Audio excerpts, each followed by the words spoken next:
Mesdames et messieurs, replaçons cette pièce dans son contexte historique. La vie de Jeanne d'Arc s'est déroulée pendant la fin de la guerre de 100 ans qui opposa les Français et les Anglais entre 1337 et 1453.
Déclarée hérétique et relaxe, elle est conduite au bûcher sur la place de Rouen le 30 mai.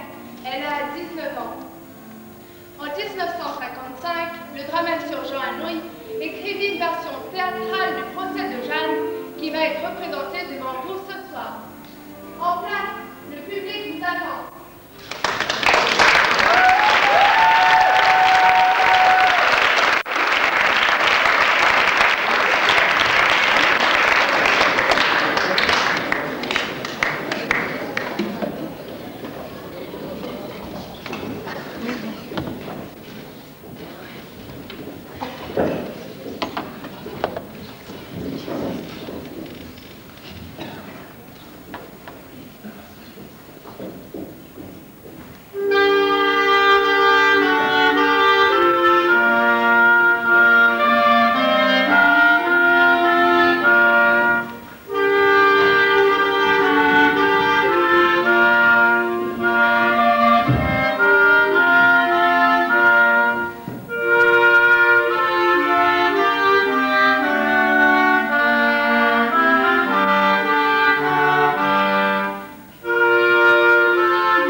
Et la voix disait... Et qui fera les voix?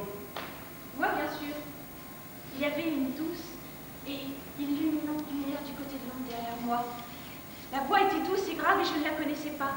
Elle dit seulement ce jour-là, Jeanne, sois bonne et sage enfant, va souvent à l'église. J'étais bonne et sage et j'allais souvent à l'église.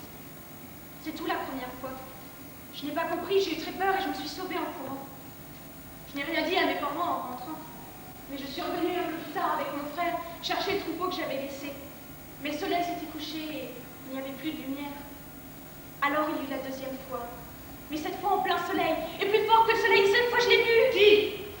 Un archange avec une belle robe bien repassée et deux ailes toutes blanches. Je ne savais pas qui c'était ce jour-là, mais j'ai appris plus tard que c'était Monseigneur Saint-Michel. Est-il absolument nécessaire de lui laisser raconter encore une fois ces niaiseries? Absolument nécessaire, Seigneur. Jeanne, va au secours du roi de France et tu lui rendras son royaume. Mais messire, je ne suis qu'une pauvre fille, je suis heureuse, je ne saurais chevaucher ni conduire des hommes d'armes. Tu iras trouver monsieur de Baudricourt, capitaine de Vaucouleurs. Il te donnera une escorte d'hommes d'armes et te mènera au dauphin à Chinon. Sainte Catherine et Sainte Marguerite viendront t'assister. Pitié, pitié, messire, je ne suis qu'une pauvre fille. Je n'ai rien dont je sois responsable que mes moutons. C'est trop grand pour moi la France. Et puis, il faut considérer que je suis petite, ignorante, et pas forte du tout. C'est trop la France. Et puis, il y a de grands capitaines autour du roi qui sont forts et qui ont l'habitude. Et puis eux, ça ne les empêche pas de dormir quand ils perdent une bataille. Moi, je vais y penser tout le monde, tout le temps, si je fais tuer des hommes. Pitié, messire. Ah oui, je pas de pitié. T'es déjà parti et moi j'avais la France sur le dos. Sans compter le travail à la ferme et mon père qui ne badinait pas. Qu'est-ce qu'elle fout? Elle est au champ. Moi aussi j'étais au champ, et je suis rentré. Il est 6 heures. Qu'est-ce qu'elle fout? Bah la jeune, elle serait pour près l'arbre au fait. Je l'ai vu en rentrant le taureau. L'arbre fait, j'ai oublié de noter, messieurs. Superstition, sorcellerie déjà en l'air. L'arbre fait. Il y en a partout en France, messieurs promoteurs des arbres faits. Il nous faut laisser quelques faits à nos petites filles, dans notre propre intérêt. Nous avons nos seins, cela doit suffire. Plus tard, certainement, mais quand elles sont encore toutes petites. Jeanne n'avait pas 15 ans. À 15 ans, une fille est une fille. C'est 4, ça déjà tout. Jeanne était très pure et très simple alors. Vous savez que je n'épargnerai guère sur ses voix au cours de ce procès, mais j'entends lui passer ses belles petites filles. Et c'est moi qui préside ces débats. Et qu'est-ce qu'elle fait près de l'arbre fait? Allez-vous savoir avec elle? Elle regarde droit devant elle.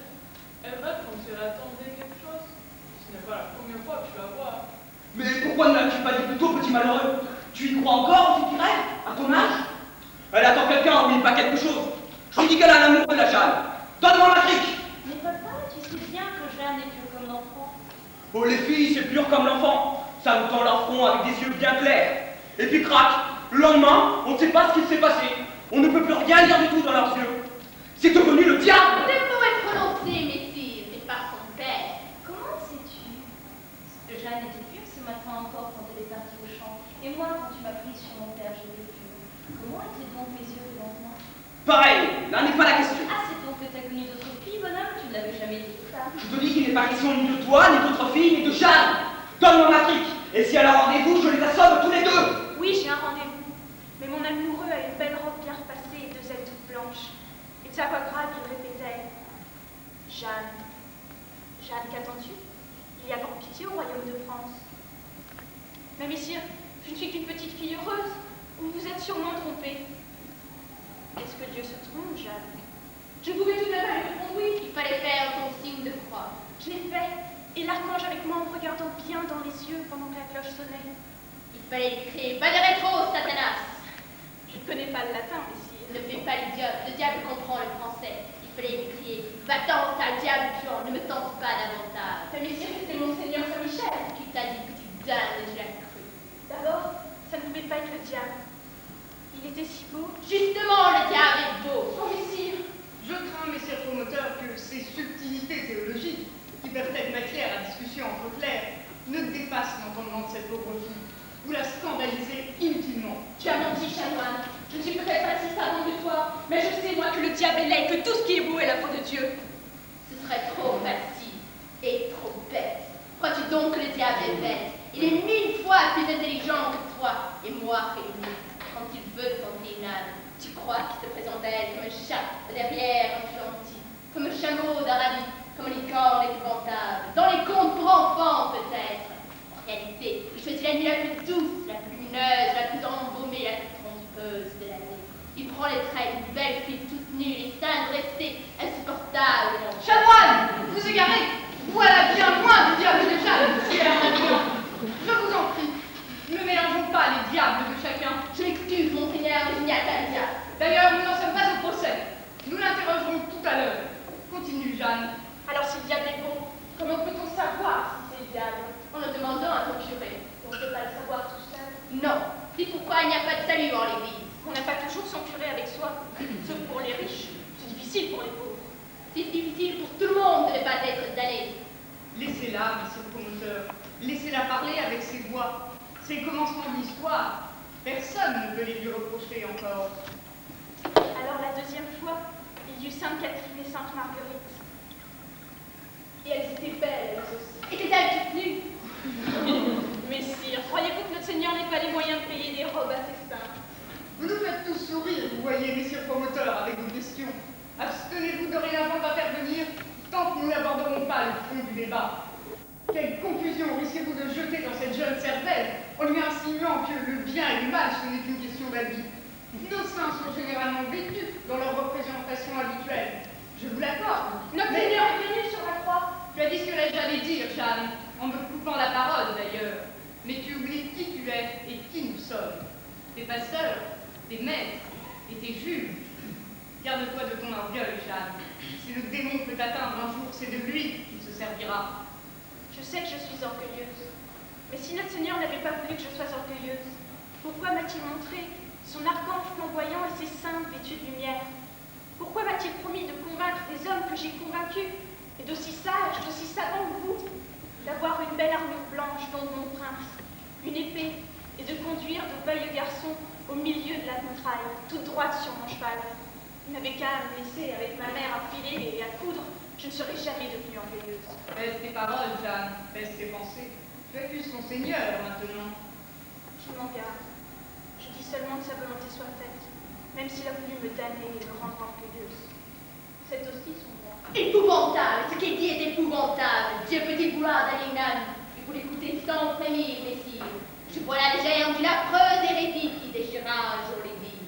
Jeanne, écoute bien ce que je vais te demander. Te crois-tu en état de grâce en ce moment? À quel moment, messire? On ne sait plus où on en est.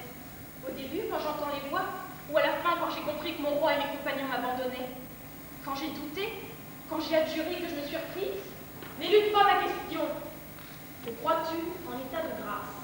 Messire inquisiteur, c'est une question redoutable pour une simple fille qui croit sincèrement que Dieu l'a distinguée. Je demande que sa réponse ne soit pas portée contre elle. Silence, par la venue. Je demande ce que je juge bon de demander. Qu'elle réponde à ma question. Te crois-tu en état de grâce, Jeanne? Si je n'y suis, Dieu veuille m'y mettre. Si j'y suis, Dieu veuille m'y tenir. Bien répondu, Jeanne. Et après, le diable établi, Louis ne serait pas le diable. Il me pensait qu'on y a déjà posé la question. Je le connais. Il a ses réponses toutes prêtes. Monseigneur, tout cela est sans doute très intéressant, quoique je m'y perde un peu moi aussi comme cette jeune fille. Mais si nous allons de ce train, nous n'arriverons jamais au procès. Qu'elle ajoute sa petite histoire puisqu'il paraît que c'est nécessaire. Mais vite, et qu'on en arrive à l'essentiel. Le gouvernement de Sa Majesté a le plus urgent besoin de déconsidérer ce petit pouilleux de Rochelle et de proclamer à la face du monde chrétien que son sacre ne fut qu'une mascarade conduite par une sorcière, une hérétique, une aventurière. Monseigneur, nous la jugeons que comme hérétique. Je le sais, mais moi je suis obligé d'en remettre au métro. La propagande est une chose sommaire, Seigneur évêque, apprenez-le. L'essentiel est de dire quelque chose de très gros et de le répéter souvent. C'est comme cela qu'on fait une vérité. Et puis, il y a eu ce sacre insolent, dont la première a eu l'idée. Enfin, Monseigneur, quelle impudence allait se faire sacrer roi de France à notre barbe, un Valois. Osez nous retirer la France de la bouche. Alors, dépêchez-vous de lui faire raconter sa petite affaire et brûlez-la, qu'on n'en parle plus. Dieu le veuille, Monseigneur. Où en était-on? On en était au moment où je la retrouve rêvassant à Dieu la petite garce. Ça va avoir des clôtures. Qu'est-ce que tu fais là, dis? Qu'est-ce que tu fais là, que la soupe est servie, que ta mère s'inquiète? Je ne savais pas qu'il était si tard. J'avais perdu la notion de l'heure. Tu ne savais pas qu'il était si tard, petite que tu n'oses pas dire. Mais qui t'a fait perdre, hein? Qui te l'a fait perdre la notion de l'heure, dévergondé? Quand je suis arrivé, tu parlais, tu criais au revoir à quelqu'un. Avec qui parlais-tu? Réponds, je te bats comme plâtre. Avec Monseigneur Saint-Michel. Tiens, ça t'apprendra à te moquer de ton père. Oh, tu as rendez-vous avec Saint-Michel, petite coureuse. Tu restes le soir à lui parler sous les arbres, pendant que toute ta famille s'inquiète et t'attend. Eh bien, ton prétendu Saint-Michel, je lui mettrai ma fourche dans le ventre, moi, et je te noierai de mes propres mains, comme une sale chatte en chaleur que tu es. Je n'ai rien fait de mal, mon père. Et c'est réellement Monseigneur Saint-Michel qui me parlait. Et quand tu nous reviendras, le ventre gonflé, ayant déshonoré le nom de ton père, tuer ta mère de douleur et forcer tes frères à s'engager dans l'armée, ce sera cet esprit peut-être qui aura fait le coup. Père, cessez de crier. Je vous jure par notre Seigneur que je dis vrai. Monseigneur Saint-Michel apparaît, et Sainte Catherine et Sainte Marguerite. Ils me parlent, ils me répondent quand je les questionne et ils disent tous trois pareil. Pourquoi te parlera-t-il, Saint-Michel? Est-ce qu'il me parle à moi qui suis ton père? Il me semble que s'il avait quelque chose à me dire, ce serait à moi qui se serait adressé. Est-ce qu'il parle à notre curé? Père, au lieu de coller, de crier, essayez de me comprendre pour une fois. Je suis si seule, si petite. Et c'est si lourd. Voilà 3 ans que je lutte. 3 ans que mes voix me disent toujours pareil. Je n'en peux plus de lutter avec ces voix que j'entends tout le temps. Il va falloir que je leur dise oui. Tu entends des voix maintenant? C'est un comble. Ma fille entend des voix. J'aurais travaillé pendant 40 ans, me serais tué à élever chrétiennement mes enfants pour avoir une fille qui entend des voix. Il va falloir que je le fasse. Elles disent que cela ne peut plus attendre. Mais qu'est-ce qui ne peut plus attendre? Imbécile! Qu'est-ce qu'elles te disent de faire? Ces voix, tes voix, enfin, il vaut mieux entendre ça que d'être sourd. D'aller sauver le royaume de France, qui est en grand danger de périr. Est-ce vrai? Pardine, bien sûr qu'il est en grave danger de périr, le royaume de France. Laisse-le dans la main de Dieu. Qu'est-ce que tu peux y faire, pauvre fille? Même un homme, s'il ne sait pas son métier de se battre, n'y peut rien. Moi, je peux, mes voix me le disent. Toi, tu peux.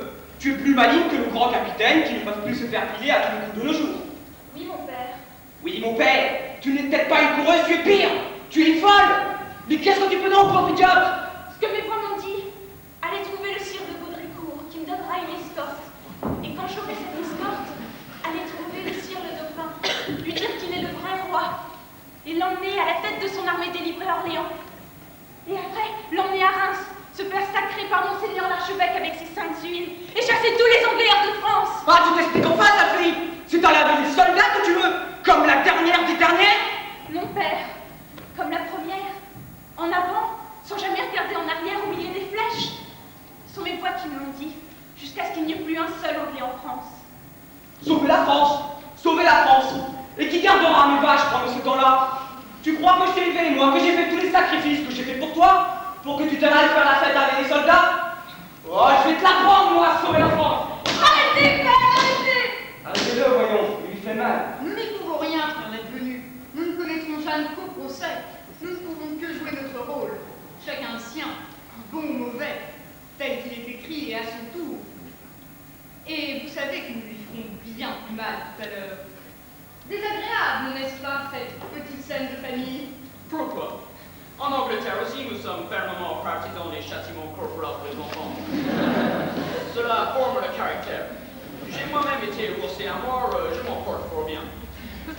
Là, Charonne! Tu veux toujours la sauver, la France? Qu'auriez-vous fait, messieurs, si votre fille vous avait dit ça?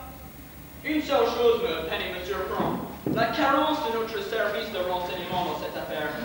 Nous aurions dû nous entendre avec cet homme-là dès le début. Oui, mais on ne pouvait pas prévoir. Un bon service de renseignement doit toujours tout prévoir. Une petite fille illuminée quelque part dans un village parle de sauver la France. Il faut le savoir tout de suite. S'entendre avec le père pour qu'il la boucle et étouffer l'affaire dans l'heure. Pas besoin d'attendre qu'elle le fasse, cela revient trop cher après. Tu l'as tué? Non, mais la prochaine fois qu'elle parle à les soldats, je la noie, la fille, dans la Meuse. Et si je ne suis pas là, j'autorise ses frères à le faire à ma place. Jeanne, Jeanne, viens. Ça fait mal? Oui. Viens, ça fait dur. Tu vas endurer en patience sur ton père. J'endure, maman. Et tout le temps qu'il cognait, j'ai prié pour lui, pour que notre Seigneur lui pardonne. Mais notre Seigneur n'a pas à pardonner les pères qui tapent sur leur fille, Jeanne, c'est son droit. Et il fallait aussi qu'il comprenne. Qu'il comprenne quoi, ma petite Jeanne? Pourquoi tu étais lui raconter toutes ces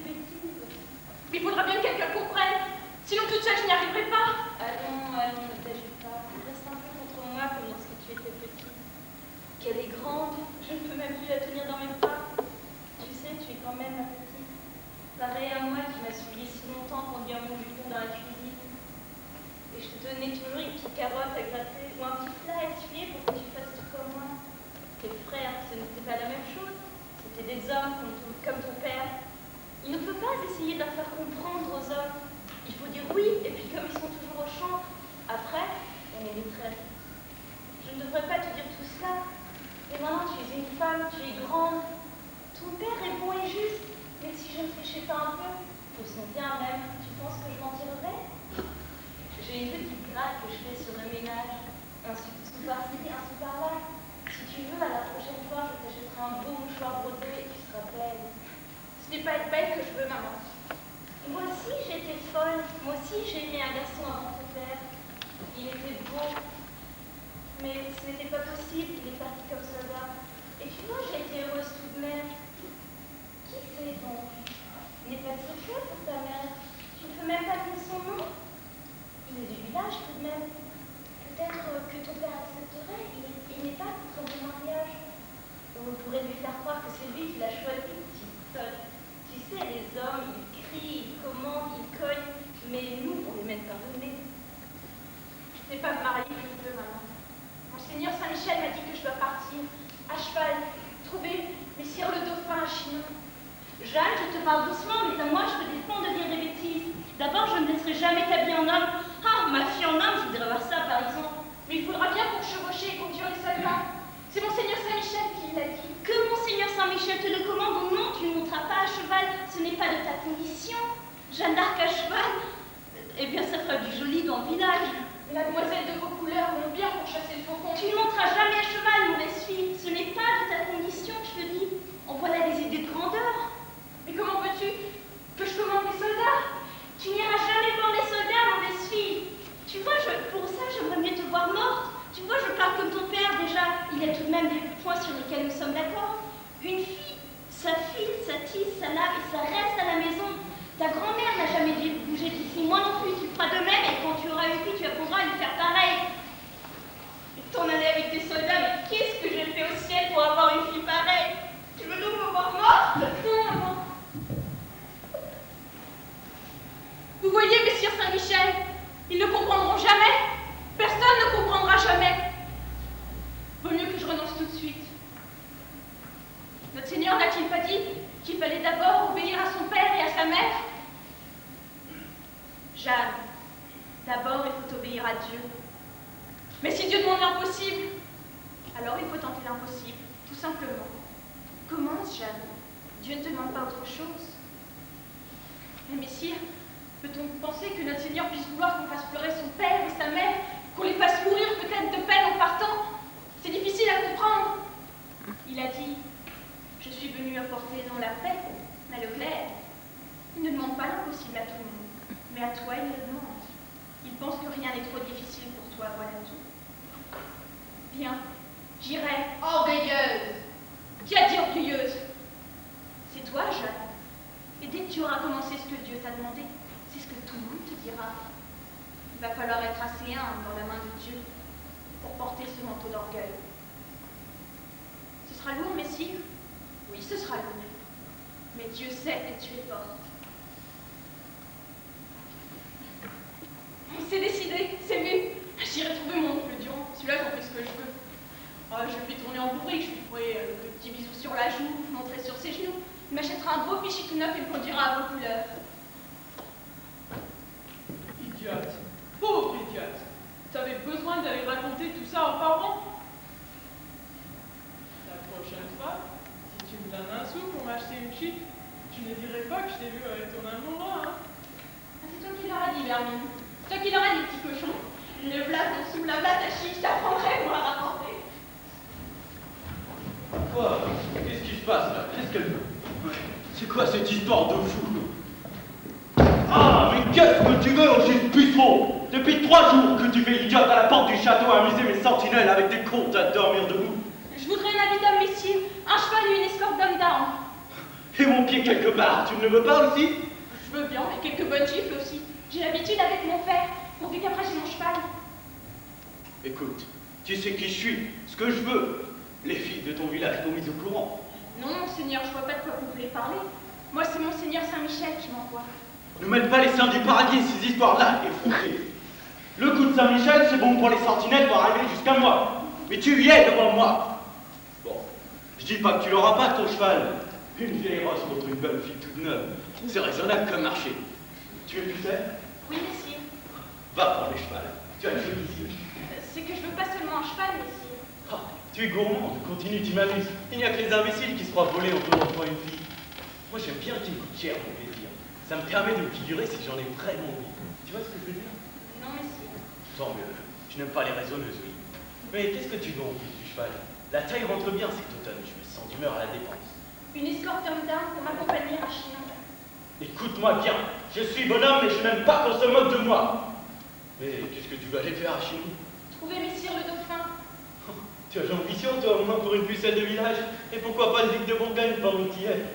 Mais qu'est-ce que tu espères donc de lui? Une armée dont je prendrai la tête pour délivrer Orléans.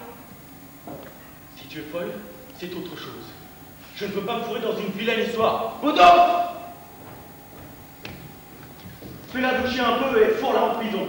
Demain soir, tu la renverras chez son père. Mais pas de coup. Je ne veux pas avoir d'ennui, c'est une folle. Je veux bien aller en prison, messire. Mais je reviendrai demain soir quand vous m'aurez relâché. Mais 1000 millions de dollars, je ne te fais donc pas peur? Non, messire, pas du tout. Faut le camp, toi, tu n'as pas besoin d'écouter tout ça. Mais pourquoi je te fais pas peur? Je fais peur à tout le monde pour toi. Parce que vous êtes très bon, messire. Bon, ça dépend, je t'ai dit le prix. Et surtout très intelligent. Je vais avoir beaucoup de monde à convaincre pour faire tout ce que mes voix m'ont demandé. Et c'est justement une chance que le premier par qui je dois passer, celui dont tout dépend en somme, soit justement le plus intelligent. Tu es une drôle de fille, c'est vrai. Mais pourquoi crois-tu que je suis très intelligent? Parce que vous êtes très beau. Oh, il y a 20 ans, je ne dis pas. Je plaisais aux femmes. J'ai tâché de ne pas trop vieillir, voilà tout. Mais c'est tout de même drôle d'avoir une conversation de cette portée avec une petite bergère de rien du tout qui vous tombe un beau matin du ciel. Au fond, je m'en fous d'ici. Personne à qui parle et les lieutenants sont des gouttes. Enfin, je serais curieux, puisque nous en sommes là, de savoir de ta bouche quel rapport tu établis entre la beauté et l'intelligence. D'habitude, on dit que c'est le contraire, que les gens beaux sont bêtes. Il n'y a que les bossus et les gens qui ont trop long nez qui disent cela. Croit-il donc que notre Seigneur n'a pas les moyens de faire quelque chose de parfait si cela lui plaît? Évidemment. Riche de cet homme, mais moi, par exemple, qui ne suis pas laid, je me demande parfois si je suis très intelligent. Non, ne proteste pas. Il m'arrive de me poser la question. Je te dis ça à toi parce que tu n'as aucune espèce d'importance. Mais quand même, bien entendu, je suis beaucoup plus intelligent que je suis capitaine. Si ce principe n'était pas admis, il n'y aurait plus d'armée possible. Cependant, il y a quelquefois des problèmes qui me dépassent. On me demande de décider de quelque chose du point de vue tactique ou administratif et tout d'un coup, je ne sais pourquoi, il y a un trou. Le brouillard, je comprends plus rien. Remarque que je ne perds pas la face. Je m'en tire avec un petit coup de gueule et je prends tout de même une décision, quelle qu'elle soit. L'important pour un moment, c'est de prendre une décision. Mais, tu sais, j'aimerais faire mieux. J'aimerais prendre une décision, une de ces décisions à l'échelle du pays. Je vois pas pourquoi je te raconte tout ça à toi. Qui est à moitié folle et puis qui est à moitié folle. Moi, on m'avait averti. Mes voix m'avaient prévenu. Écoute, Robert. Et surtout, ne proteste pas tout de suite, c'est inutile. C'est justement moi qui ai la décision à prendre. Bon, qu'est-ce que tu me chantes? Écoute. Et surtout, arrête de penser que je suis une fille parce que ça t'embrouille complètement les idées. Pas toujours. Ta décision, c'est pour tout de suite. La décision qui pourra remarquer en haut lieu. Maintenant, là, tout de suite, là. Considère où ils en sont à Bourges. Ils ne savent même plus à quel sein se vouer. L'anglais est partout. L'armée française, tu sais ce que c'est, Robert. De bons garçons capables de donner de bonnes buffes et de bons torchons. Mais découragés. Ils se sont mis dans la tête que l'anglais serait toujours le plus fort et qu'il n'y avait plus rien à faire. Mais tu comprends, Robert. La guerre, c'est pas une partie de balle au pied, ce n'est pas un tournoi. Il ne suffit pas de jouer de toutes ses forces en respectant les lois de l'honneur. Il faut gagner, il faut être malin. Il faut que ça travaille là-dedans. Toi qui es intelligent, tu dois le savoir. Ah ouais, moi je l'ai toujours dit, on ne pense plus assez de nos jours. Ouais, mais lieutenant des bruits, toujours pas cogné, c'est tout. Mais ceux qui pensent vraiment, on ne songe plus à les... Personne ne songe à les utiliser, personne. C'est pour ça qu'il faut qu'ils y pensent tout seuls. Autre pensée. Toi, un jour, tu as une idée géniale. J'ai une idée. Souvenir, tu es en train de la voir. Dans ta tête, tout va très vite et tout se met en place tout de suite. Tu es en train de faire le point.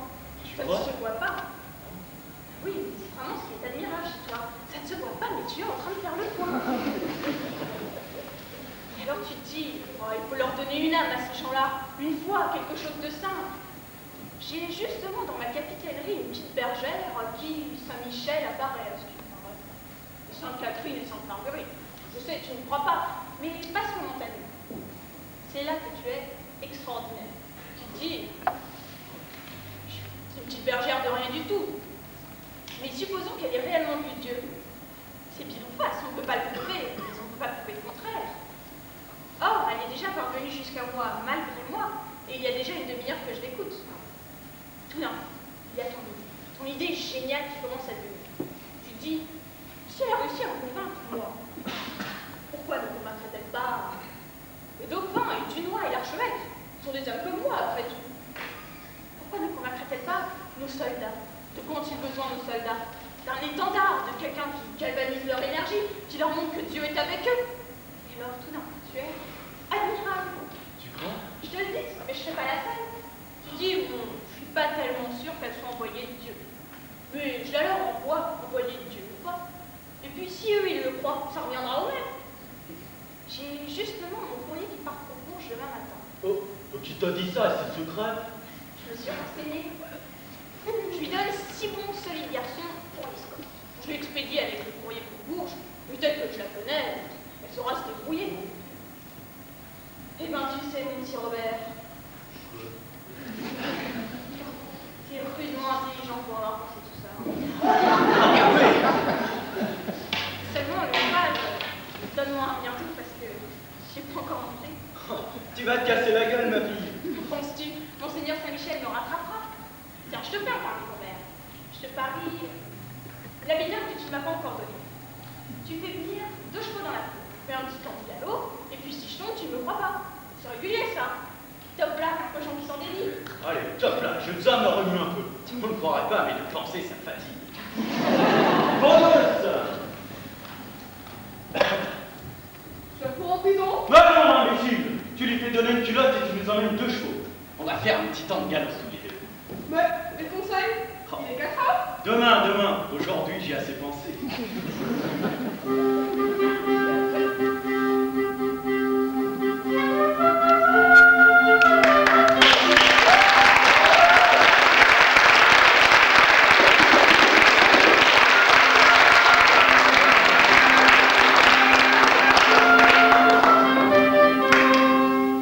Évidemment, cette fille avait quelque chose.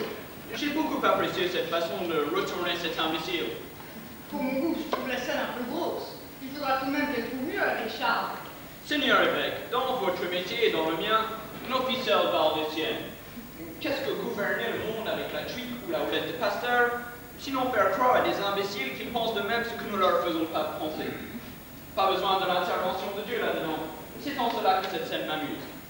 À moins qu'on y soit professionnellement tenu comme tout, bien entendu. Vous savez la quoi, Seigneur évêque? Une fois le petit enfant, Monseigneur. C'est pourquoi mes assesseurs et moi-même, nous vous donnerons du fil à retordre au cours de ce procès.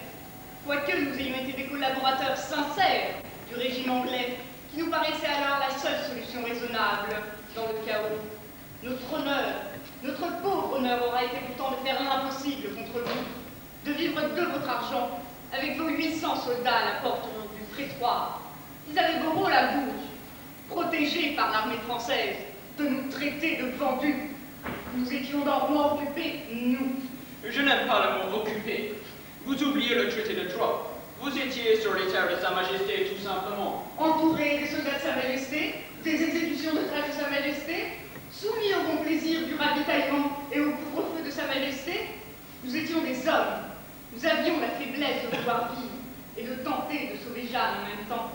C'était de toute façon un piètre rôle. Il ne tenait qu'à vous de le rendre plus brillant et à être des martyrs, mon cher. Mes 800 soldats étaient prêts. Nous l'avons toujours su. Ils avaient beau taper de grands coups de crosse dans notre porte et nous crier des insultes. Pour nous rappeler qu'ils étaient là, nous avons imposé 9 mois avant de vous livrer Jeanne.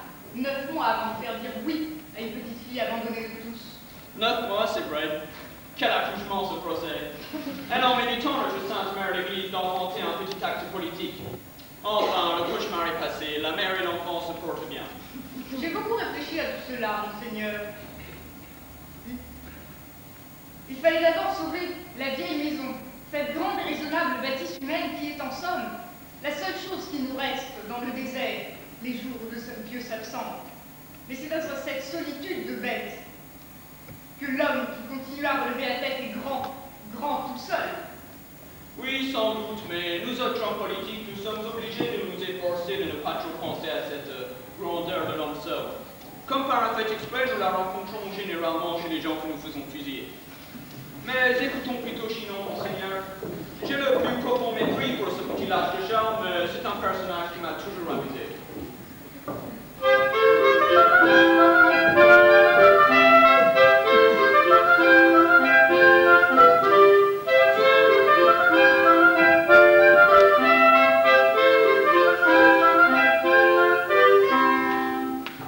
Mais, Charles, c'est inadmissible.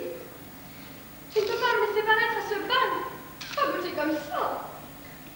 Ta maîtresse, avec un haine la saison dernière. Tu penses bien que ça serait scandaleux? Et ta reine, Charles, la reine de France, qu'est-ce que tu dirais? On dirait que le roi de France n'a pas un sou, c'est ce qui est exact. Je les entends ici, à la cour d'Angleterre. La belle femme, la Gloucester, sans compter la maîtresse du cardinal de Winchester. En voilà une qui est bien habillée. Tu imagines, Charles, quels énormes avons-nous? On ne savait bien qu'à Bourges, c'est connu. Il faut voir comme elle serait fagotée là-bas, si elle n'envoyait pas des émissaires acheter le dernier modèle pour les copier. Enfin, Charles, tu es roi de France tout de même. Comment peux-tu tolérer cela? D'abord, je suis pas roi de France, c'est un bûche courir. Il y a nuance. Ensuite, nos articles de mode, c'est tout ce que j'arrive à leur vendre, autant faire. La mode de Bourges et notre cuisine, c'est avec cela que nous avons encore quelques prestiges à l'étranger. Ce prestige, le seul bien qui nous reste. Ces petites n'ont pas tout à fait tort, Charles, il faut le défendre. Il est indispensable qu'à cette fête, on soit obligé de convenir que les dames de France fait les études du monde. Un nouveau Hénin qui n'est pas là-bas. Agnès n'apporte mon tort, cela peut équivaloir à une victoire. Une victoire qui ne nous empêchera pas de nous escamoter Orléans, belle maman. Remarquez qu'Orléans n'est pas à moi, il fait partie du fief de mon cousin. Moi, personnellement, je suis tranquille, on peut plus me rien prendre. À part mon qui n'intéresse personne, j'ai plus rien. Mais tout de même, c'est le royaume. Or, aux dernières nouvelles, Orléans est fichu, et j'aurais beau contre-attaquer à coups de Hénin. Mais tu ne te rends pas compte, Charles, comme ça peut être dangereux, un coup de Hénin dans l'œil d'une femme. Je te dis, moi, que la Bedford et la Gloucester et la maîtresse du cardinal en feront une maladie. Songe que nous lançons le Hénin de 12 pouces, avec des cordes, c'est-à-dire tout le contraire de la ligne du Hénin actuelle. Tu ne te rends pas compte, mon petit Charles, du bruit que vont faire ces deux cordes-là dans toutes les cours d'Europe. C'est une véritable révolution. Et le petit plissé derrière. Oh, le petit plissé est un chef-d'œuvre. C'est bien simple. Elles ne vont plus endormir, mon chéri. Et par contre, vous, le Bedford, le Gloucester et le cardinal n'auront plus une minute à eux pour penser à Orléans. Si tu as envie d'une victoire, Charles, en voilà une à ta portée. Et pour rien. Pour rien, tu me fais rire. À combien m'as-tu dit qu'il revenait, ces Hénins? 6 000 pour chacun, mon chéri. C'est pour rien. Étant donné qu'ils sont entièrement brodés de perles. Et les perles, c'est un placement. Quand le Hénin est démodé, tu peux toujours les vendre et avoir un peu d'argent pour tes troupes. Mais où veux-tu que je prenne 6 000 francs pour grignote? 12 000 francs, Charles, parce que nous sommes deux ne l'oubliez pas. Vous ne voudriez tout de même pas que votre femme soit moins bien vêtue que votre maîtresse. 12 000 francs, elles sont complètement folles. Remarque qu'il y a un modèle plus simple, mais je ne te le conseille pas. Tu raterais ton effet psychologique sur ces imbéciles d'anglais. Et en somme, c'est ça que tu cherches. 12 000 francs, vous rêvez, mes chattes. De quoi payer la moitié des hommes de Dunois à qui je dois 6 mois de solde. Je ne comprends pas que vous les encouragiez, belle maman, vous qui êtes une femme de grand jugement. C'est parce que je suis femme de grand jugement que je les soutiens. M'avez-vous jamais trouvé contre vous quand il s'agit de votre bien et de votre grandeur? Ai-je jamais fait preuve d'étroitesse d'esprit? Je suis la mère de votre reine et c'est moi qui vous ai présenté Agnès quand j'ai compris qu'elle pourrait vous faire du bien. Je vous en prie, mère, ne vous inventez pas. Agnès est une fille charmante qui se tient parfaitement à sa place. Et nous avions tous deux le plus urgent besoin que Charles se décide à devenir un homme. Mais le royaume en avait encore plus besoin que nous. Pour que Charles devint un homme, il lui fallait une femme. J'étais une femme, il me semble. Il a 7 ans dessus le marché. Je ne veux pas vous blesser, ma petite chèvre. Je vous en parle parce que j'étais comme vous. de la droiture, de la tête, jusqu'au bout, mais c'est tout. C'est pour ça que j'ai toujours toléré que le roi, votre père, ait des maîtresses. Soyez sa reine, tenez sa maison, faites-lui un pain. Et pour le reste, déchargez-vous la besoin, je ne peux pas tout faire. C'est pas un métier d'honnête femme, l'amour que nous faisons mal. Vous me remercierez plus tard. On dort si bien tout seul. Et vous regardez comme Charles est plus félix depuis qu'il connaît Agnès. Hier, j'ai dit non à l'archevêque. Il a essayé de me faire peur. Il a envoyé la trémouille gueuler un bon coup. Il m'a menacé de me faire excommunier. J'ai tenu bon. Et grâce à qui? Grâce à Agnès, on avait répété toute la scène au lit. Qu'est-ce qu'il voulait, l'archevêque? Vous l'avez parlé. Je ne sais plus. Donner Paris au duc de Bourgogne ou quelque chose comme ça. Remarquez, c'était pratiquement sans importance. Il est déjà à Paris, le duc. Mais tout de même, il faut avoir des principes. Paris, c'est la France. Et la France est à moi. Enfin, je m'efforce de le croire. J'ai dit non. Il en faisait une tête, l'archevêque. Le duc avait dû lui promettre gros. Et qu'est-ce qui se serait passé, petit Charles, si tu avais dit oui malgré moi? Tu aurais eu la migraine ou mal de ventre pendant une semaine. Sale fille. Et je peux à la rigueur me passer de Paris, mais pas de toi. Alors, puisque je t'ai aidé à sauver Paris, tu peux bien me le payer, ce enough. Et un aussi pour ta petite reine, à qui tu vas dire des choses très désagréables, comme toujours, sans t'en rendre compte. Bien, garçon. C'est bon, commandez-les, Moïna. Si c'est pas l'archevêque, c'est à vous qu'il faut dire oui. C'est toujours la même comédie. Et je sais, mais je vous préviens, je sais pas du tout comment je vais pour le faire. Tu signeras un bon sur le trésor, petit Charles, et on verra plus tard. Venez, ma petite majesté, nous allons les essayer ensemble. Préférez-vous le rose ou le vert? Je crois qu'à votre temps, c'est le rose qui ira le mieux. Comment? Ils sont déjà là? Tu n'y as encore rien, mon chéri? Tu penses bien que pour les avoir pour la fête, il a fallu les commander il y a un mois? Tu vas voir la tête que vont faire à Londres. C'est une grande victoire pour la France, tu sais, Charles.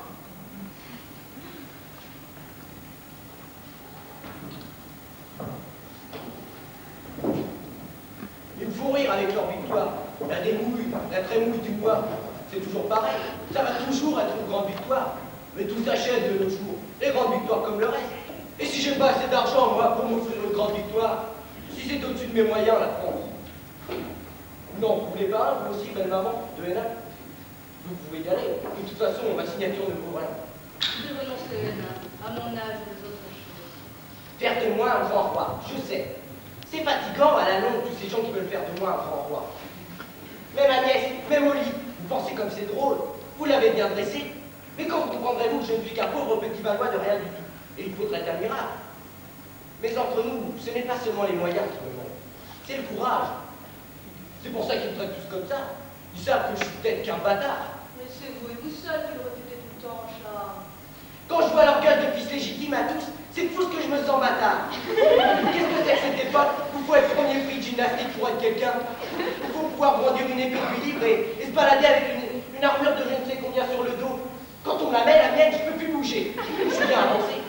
Et puis j'aime pas ni en donner ni en recevoir. Et puis j'ai peur. Là, qu'est-ce que vous voulez me demander encore que vous soyez toutes les forces? Je veux recevoir cette petite qui nous arrive de votre couleur. Elle se dit envoyée de Dieu, elle dit qu'elle vient pour vous ouvrir Orléans. Déjà, on ne parle plus que d'elle. Et on attend avec une immense espérance que vous acceptiez de la recevoir. Alors vous trouvez que je suis pas assez ridicule comme ça? Donner audience à une petite illuminée de village? Vraiment, belle maman, pour une femme de bon sens, vous me décevez. Je vous ai déjà donné Agnès, contre mes intérêts de mère pour votre vie. Maintenant, je vous prie de bien vouloir recevoir cette pucelle. Cette fille a quelque chose d'extraordinaire. Du moins, c'est ce que tout le monde croit, c'est bien. J'aime pas les pucelles. Vous allez encore me dire que je suis pas assez viril, mais ça me fait peur. Et puis j'ai Agnès qui me plaît encore. C'est pas pour vous faire un reproche, mais vous avez une drôle de vocation, belle maman, pour le rêve. Vous ne me comprenez pas, Charles. Vous faites semblant de ne pas me comprendre. C'est dans votre conseil que je vous demande de prendre cette petite, pas dans votre lit. Alors là, belle maman, malgré tout le respect que je vous dois, vous êtes complètement folle. Dans mon conseil, avec l'archevêque et la trémouille qui se croit sortie de la cuisse de Jupiter, une petite paysanne de rien du tout. Mais vous voulez qu'il me claque des yeux? Je crois que vous avez tous besoin d'une paysanne précisément dans vos conseils. Ce sont les grands qui gouvernent le royaume. C'est justice, Dieu la ressent sur le monde. Mais sans vouloir me mêler des décisions de la Providence, je suis surpris quelquefois qu'il n'aurait pas donné, comme le cousin de ces créatures, meilleure mesure de simplicité et de bon sens. Et de courage. Et de courage. En somme, belle maman, ce que je crois comprendre, vous êtes pour confier le gouvernement au peuple, à ces bons peuples qui ont toutes les vertus. Mais vous savez ce qu'il fait le peuple quand les circonstances le lui offrent le pouvoir? Vous avez lu l'histoire des tyrans? Je ne connais rien de l'histoire. De mon temps, les filles de roi n'apprenaient qu'à tisser. Eh bien, moi, je la connais, cette longue suite d'horreur et de cancans. Et je m'amuse quelquefois à en imaginer le déroulement futur, pendant que vous me croyez occupé à jouer au bilboquet. On essayera ce que vous préconisez, on essaiera tout. Les hommes du peuple deviendront les maîtres des royaumes, et ce sera le temps des massacres et des monstrueuses erreurs. Et au jour du jugement, quand on fera les additions, on s'apercevra que le plus débauché et le plus capricieux de ces princes aura coûté moins cher au monde, en somme, qu'un de ces hommes vertueux. Moi, du moins, je n'ai pas d'idée générale sur l'organisation du bonheur. Il ne se doute pas combien c'est un détail inappréciable. Vous devriez cesser de vous asseoir à l'envers sur votre trône et de jouer avec vos bilboquets. Cela n'est pas royal. Laissez-moi donc, quand je rate mon coup, c'est sur mon doigt ou sur mon nez que la boule retombe. Ça fait mal à personne qu'à moi. Que je prenne la boule dans une main et le bâton de l'autre, que je m'asseye droit sur mon trône, que je commence à me prendre au sérieux, et à chaque fois que je ferai une bêtise, c'est sur votre nez à tous que la boule retombera. Ah, archevêque, connétable, vous arrivez bien. Je suis en train de gouverner. Je me suis procuré le monde et la main de la justice. Mais c'est un bilboquet. Aucune importance, monseigneur. Tout est symbole. Ce n'est pas un prince de l'église que je vais l'apprendre. Ne plaisantons pas, monsieur. Je sais qu'une fraction de l'opinion, qui toujours s'agite et intrigue, cherche à vous imposer de recevoir cette pucelle dont tout le monde parle depuis quelque temps. Or cela, monseigneur, le connétable et moi-même, nous sommes venus vous dire que nous ne l'admettrions jamais. Qu'est-ce que je vous disais? Messieurs, je prends note de vos bons conseils et je vous en remercie. J'aviserai de la suite à donner à cette affaire. Vous pouvez disposer, l'audience est terminée. Encore une fois, monseigneur, nous ne jouons pas. Qu'est-ce que je vous disais? Pour une fois que je parle en moi, tout le monde croit que je m'amuse. Alors laissez-moi donc m'amuser tranquillement. La réputation miraculeuse de cette fille l'a déjà précédée ici, monseigneur. Un inexplicable engouement. Il paraît qu'on parle déjà d'elle et qu'on l'attend dans Orléans assiégé. La main de Dieu l'a conduit. Dieu a décidé de sauver le royaume de France par elle et de faire repasser la mer aux Anglais. Et outre baliverne, Dieu voudra que la receviez en votre royale présence. Rien ne peut l'en empêcher. Mais je sais là qu'ils ont tort à vouloir que Dieu se mette de leurs affaires.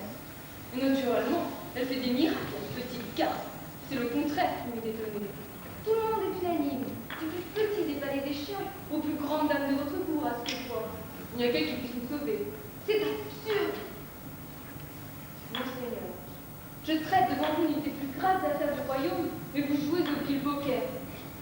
Monseigneur, faut s'entendre. Ou vous voulez que je joue au bilboquet, ou vous voulez que je gouverne. Vous voulez que je gouverne. On ne nous en demande pas tant. On voudra seulement que vous reconnaissiez nos efforts. Je les reconnais, je les apprécie, je les trouve complètement inutiles. Tout le monde veut que je reçoive cette fille, n'est-ce pas? Je n'ai pas dit cela, monseigneur. Bien, moi j'ai aucune curiosité, vous savez. Les nouvelles têtes m'ennuient. Et on connaît toujours trop de gens. Et puis, les envoyés de Dieu, il est rare que ce soit des rigolos. Mais je veux être un bon roi et satisfaire mes peuples. Je verrai cette fille, ne serait-ce que pour la confiance. Vous lui avez parlé, vous, archevêque? J'ai autre chose à faire, monseigneur, avec le poids des affaires du royaume sur mes épaules.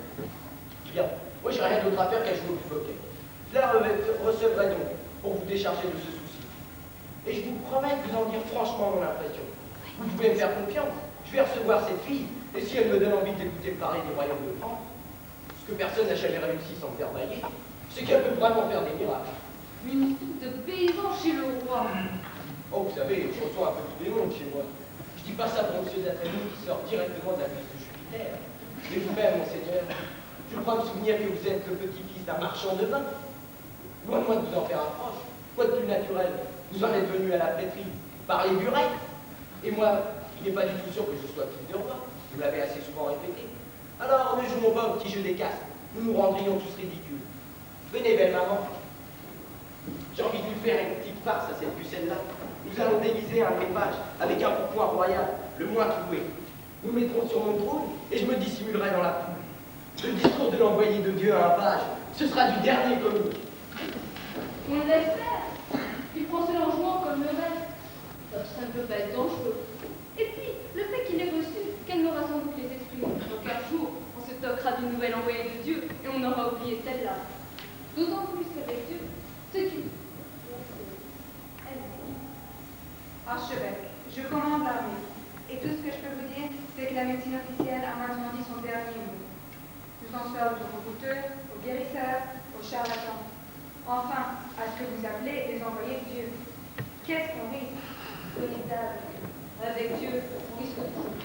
S'il a vraiment envoyé cette fille, s'il veut s'occuper de nous, nous n'avons pas fini d'avoir des ennuis. D'autant plus qu'avec Dieu, ce qu'il y a de terrible, c'est qu'on ne sait jamais si ce n'est pas un coup du diable. Par l'un ou par l'autre, les dés sont jetés. La voilà!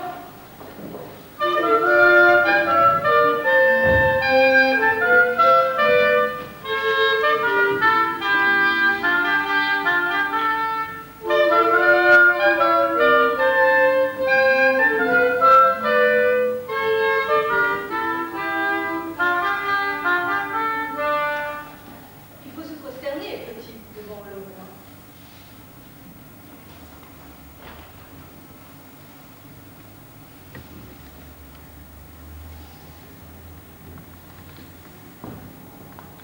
Qu'est-ce que vous voulez, mademoiselle? Gentil dauphin, j'ai nom Jeanne la Pucelle. Le roi des cieux vous fait savoir par moi que vous serez sacré couronné dans la ville de Reims et que vous serez lieutenant du roi des cieux qui est roi de France. Voilà qui est bien, mais Reims c'est aux Anglais que je sache comment y aller. En les battant, gentil dauphin, de force bien sûr. Nous commencerons par Orléans et après nous irons à Reims. Mais petite folle, n'est-ce pas ce qu'essayent de faire tous nos grands capitaines depuis des mois? J'en suis leur chef, j'en sais quelque chose. Et ils n'y parviennent pas. Moi, j'y parviendrai. Ah oui, et je voudrais bien savoir comment. Avec l'aide de notre Seigneur Dieu qui m'envoie. Parce que Dieu, aux dernières nouvelles, a décidé de nous faire un point d'Orléans. Oui, et d'en chasser les Anglais. Voilà une belle pensée. Mais il ne pouvait pas faire ses commissions tout seul. Il avait besoin de toi. Oui aussi. Jeune fille, vous dites que Dieu a décidé de délivrer le royaume de France. Si telle est sa volonté, il n'a pas besoin de gendarmes. Les gendarmes devront se battre un bon coup, et lui, il donnera la victoire. À quoi m'avez-vous reconnu? Je n'avais pas ma couronne. Ce petit rien du tout sur votre trône. Avec votre couronne et votre pourpoint, c'était une bonne farce. Mais vous voyez bien que c'était qu'un petit rien du tout. Vous vous trompez, mademoiselle. C'est le fils d'un très grand seigneur. Je ne sais pas qui sont les grands seigneurs, mais c'est tout de même un petit rien du tout, comparé à vous qui êtes notre roi. À quoi m'as-tu reconnu? Moi non plus, je ne fais pas de mine. C'est Dieu qui me l'a dit, car il vous a désigné depuis toujours, à travers votre père, votre grand-père et toute la suite des rois, afin que vous soyez le lieutenant de son royaume. Monseigneur, les réponses de cette fille sont en effet intéressantes et font preuve d'un certain bon sens. Mais dans une matière aussi délicate, il convient d'être circonspect et de s'entourer des plus sévères précautions. Une commission de sages docteurs devra longuement l'interroger et l'examiner. Il n'est pas nécessaire aujourd'hui qu'elle vous importune davantage. Je le ferai moi-même subir son premier interrogatoire. Non, par exemple, ne bougez pas. C'est à moi qu'elle s'est adressée. C'est moi qui l'ai reconnue. Je veux que vous me laissiez tous avec elle. Mais, Altesse, il n'est pas présent, qu'il n'est pas décent que depuis temps blanc, le souci de votre sécurité même. J'en suis seul juge, à travers mon père, mon grand-père et cette longue suite de rois. C'est bien ça. Sortez, messieurs, le roi l'ordonne.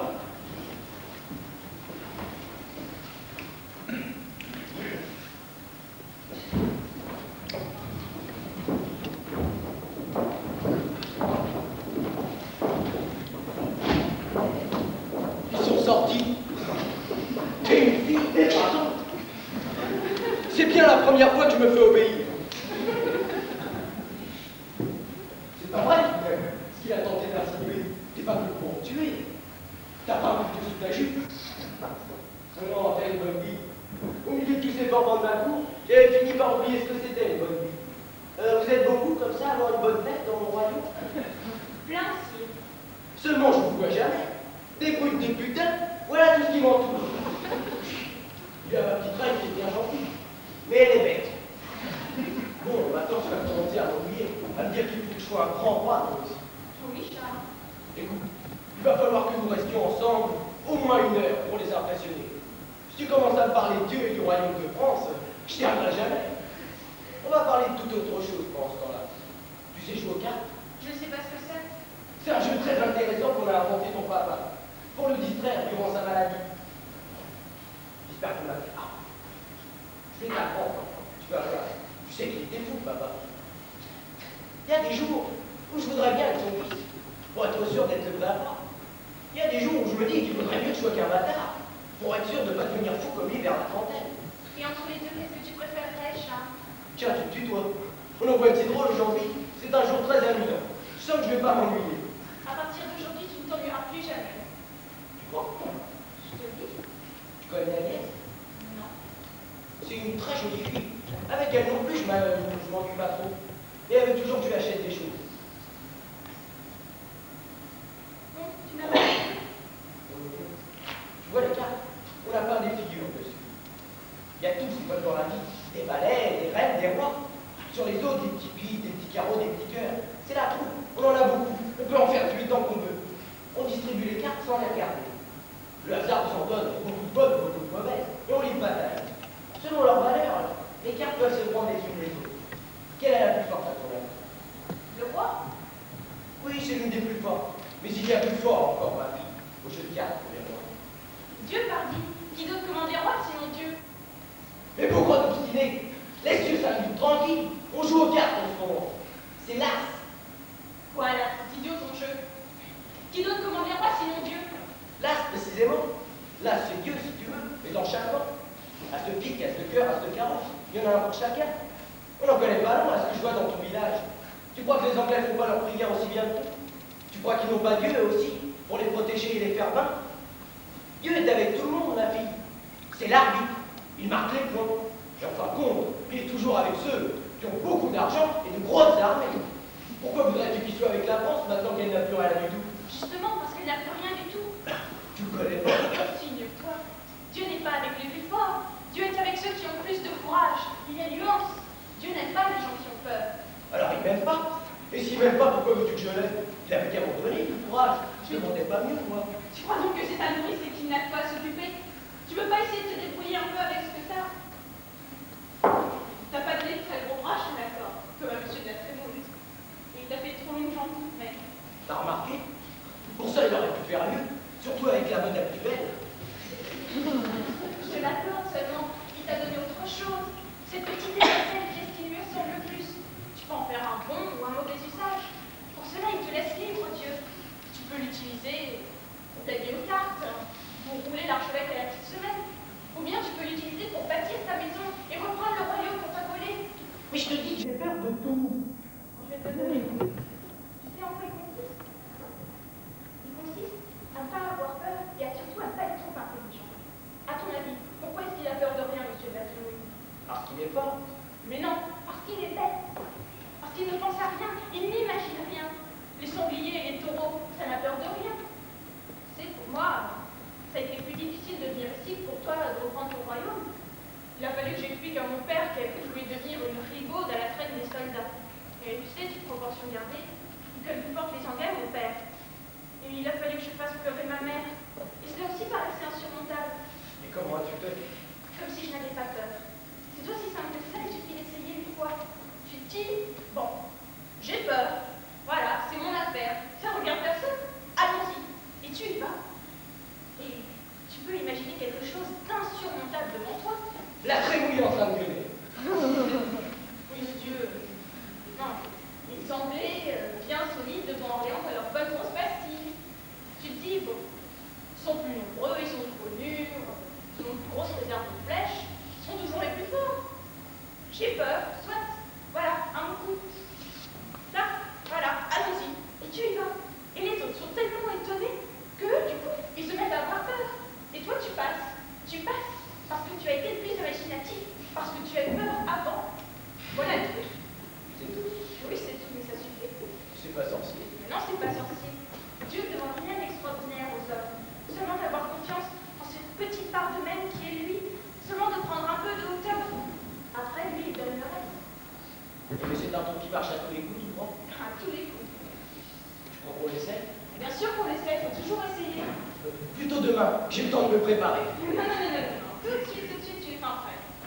Alors on appelle l'archevêque et la Trémouille, et on leur dit que je te confie le commandement de l'armée pour voir leur tête. On les appelle.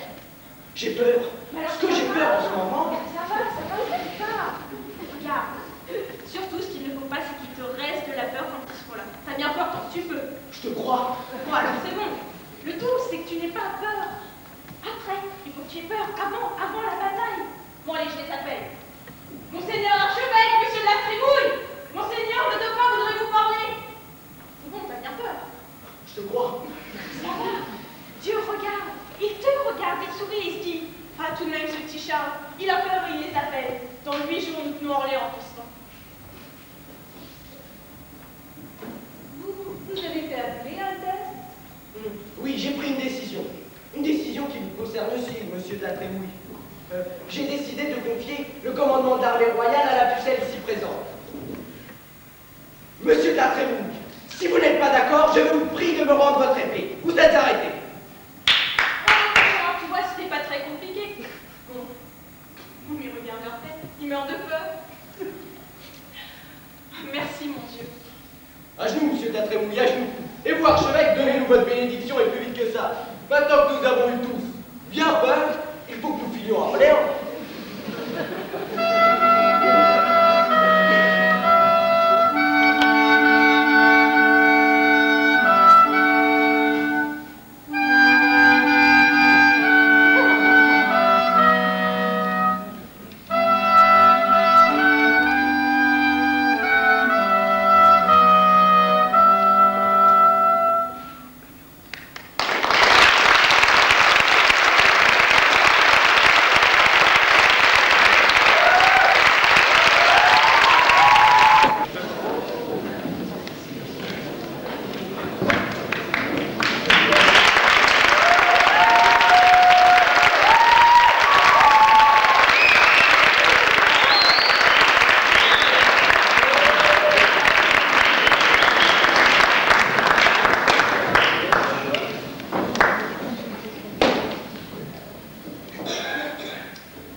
Ni la première, ni la dernière, Jeanne. Maintenant, crois-tu que c'est à chaque fois qu'une petite fille, dans son village, est venue dire à sous la Vierge Marie qui m'a dit de faire telle ou telle chose. Si son prêtre l'avait cru et laissé faire, l'Église serait encore debout? Je ne sais pas. Tu ne sais pas, mais tu es pleine de bon sens. C'est pourquoi je m'efforce de t'amener à raisonner avec moi. Tu as commandé? Oui, j'ai commandé à des centaines de garçons qui me croyaient et me suivaient. Tu as été chef de guerre. Si, le matin d'une attaque, un soldat avait entendu des voix te conseillant de ne pas attaquer par la porte que tu avais choisie, ou de ne pas attaquer du tout. Qu'aurais-tu fait? Messire, on voit bien là que vous êtes prêtre. Vous les avez jamais vus près de confiance. Ils conjurent, ils boivent sec, oui, mais pour ce qui est d'entendre des voix. Une plaisanterie n'a jamais été une réponse, Jeanne. L'Église militante est une armée sur cette terre, encore grouillante d'infidèles et de forces du mal. Nous devons obéissance à notre Saint-Père le Pape et à ses évêques, comme on te devait obéissance à toi et à tes lieutenants. Et le soldat qui, le matin d'une attaque, vient dire qu'il a entendu des voix lui conseillant de ne pas attaquer dans toutes les armées du monde, y compris la tienne, on le fait taire. Et beaucoup plus brutalement que nous essayons de l'auto-raisonner. Vous pouvez me battre autant que vous voulez. Moi, mon droit, c'est de continuer à croire et de vous dire non. Ne t'enferme pas dans ton orgueil, Jeanne. Tu comprends bien que ni en tant qu'homme, ni en tant que prêtre, nous n'avons aucune raison valable de croire à l'origine divine de ta mission. Toi seul es raison de croire. Personne ne croit plus à toi, Jeanne, hormis le menu peuple. Tu crois tout. Comment croire à une autre demain? Tu es toute seule. Et ne va pas croire non plus que ton obstination à nous résister, que ta force de caractère soit le signe que Dieu te soutient. Le diable aussi a l'intelligence. Il a été l'un des anges les plus intelligents avant de se révolter. Je ne suis pas intelligente, Messire. Je ne suis qu'une pauvre fille de mon village comme les autres. Seulement, quand quelque chose est noir, je ne veux pas dire que c'est blanc. Voilà tout. À quel signe t'es-tu fait reconnaître le signifiant de ton roi pour qu'il te confie son armée? Je vous ai déjà dit qu'il n'y avait pas eu de signe. Tu lui as donné un morceau de ta mandragore pour le protéger. Je ne sais pas ce que c'est qu'une mandragore. Fille trop formule, ton secret a un nom et nous voulons le savoir. Qu'as-tu donné aux princes à Chinon pour qu'ils reprennent ce d'avourage? Cela le diable connaît toutes les langues, mais cela fonctionne. Cela en nom français, messire. Et vous venez de le dire vous-même. Je lui ai donné du courage. Et Dieu, ou enfin la puissance que tu crois être en Dieu, n'est intervenue en rien, crois-tu? Je crois que Dieu intervient tout le temps, messieurs. Et que quand une fille dit deux mots de bon sens et qu'on l'écoute, c'est que Dieu est là. Vous savez, Dieu est économe. Et si 2 sous de bon sens suffisent, il ne va pas faire la dépense d'un miracle. Voilà une bonne élément de la réponse, monseigneur. Et qui ne peut être tenue contre elle. Toi, tu ne crois donc pas en miracle dès qu'ils nous sont enseignés dans les livres saints. Tu nies ce qu'a fait notre Seigneur Jésus à noces de Cana. Tu nies qu'il ait ressuscité Lazare. Si, messieurs. Notre Seigneur a sûrement fait tout cela, puisque c'est écrit dans les saints livres. Mais pour lui, qui est maître de la vie et de la mort, ce ne doit pas être plus difficile que pour moi ce qu'il est que nous. Écoutez-la, écoutez-la, elle dit qu'il n'y a pas de miracle. Si, messieurs, les vrais miracles, ceux qui font sourire Dieu de plaisir dans le ciel, ce sont ceux que les hommes font tout seuls, avec le courage et l'intelligence que Dieu leur a donné. Tu mesures la gravité de tes paroles, Jeanne? Tu es en train de nous dire, tout tranquillement, que le vrai miracle de Dieu sur cette terre, ce serait l'homme, pas autre chose. L'homme qui n'est que péché, erreur, maladresse, impuissance. Oui, mais force, et courage, et clarté aussi dans les moments où il est le plus ignoble. Je les ai vus, moi, à la guerre. Monseigneur, Jeanne nous dit dans son langage maladroit des intuitions, peut-être erronées, mais sûrement naïves de son cœur. Peut-être qu'en la présente de questions, nous risquons de lui faire dire davantage autre chose ce qu'elle veut dire. Frère l'advenu, nous tâcherons d'apprécier la part de maladresse de ses paroles aussi honnêtement possible. Mais notre devoir est de l'interroger jusqu'au bout. N'oubliez pas que nous ne sommes pas sûrs de n'avoir affaire qu'à Jeanne. Ainsi, là, tu excuses l'homme. Tu le crois l'un des plus grands miracles de Dieu sur cette terre, voire le seul. Oui, monsieur. Tu blasphèmes, l'homme est impureté, stupide. Visions obscènes. L'homme se tord sur sa couche dans la nuit, en proie à toutes les obsessions de la bête. Oui, et il pêche. Il est ignoble. Et puis soudain, on ne sait pas pourquoi. Il part à la tête d'un cheval emballé en sortant d'une maison de gauche pour sauver un petit enfant inconnu. Et les eaux brisées meurent tranquillement. Lui qui s'était donné tant de mal pour organiser sa nuit de plaisir. Il meurt comme une bête dans le péché, damné sans prêtre. Non, mais si. propre, tout luisant, et Dieu l'attend souriant. Et il se dit, ah, cet homme a agi deux fois en faisant le bien et le mal. Et c'est justement pour cette contradiction que Dieu l'a créé. Jeanne, je t'ai laissé parler tout au long de ce procès sans presque jamais t'interroger. Je voulais te laisser venir. Cela a été long.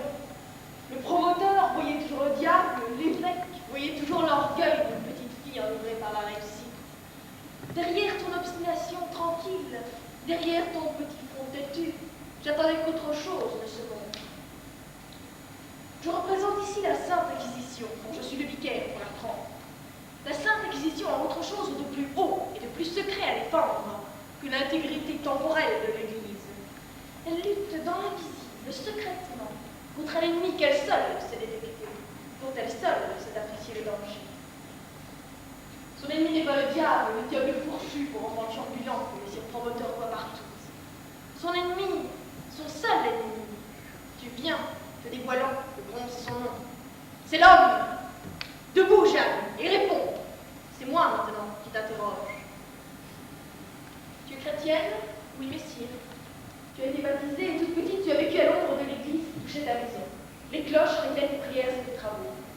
Les émissaires que nous avons envoyés dans ton village ont tous recueilli le même bruit. Tu étais une petite fille très pieuse.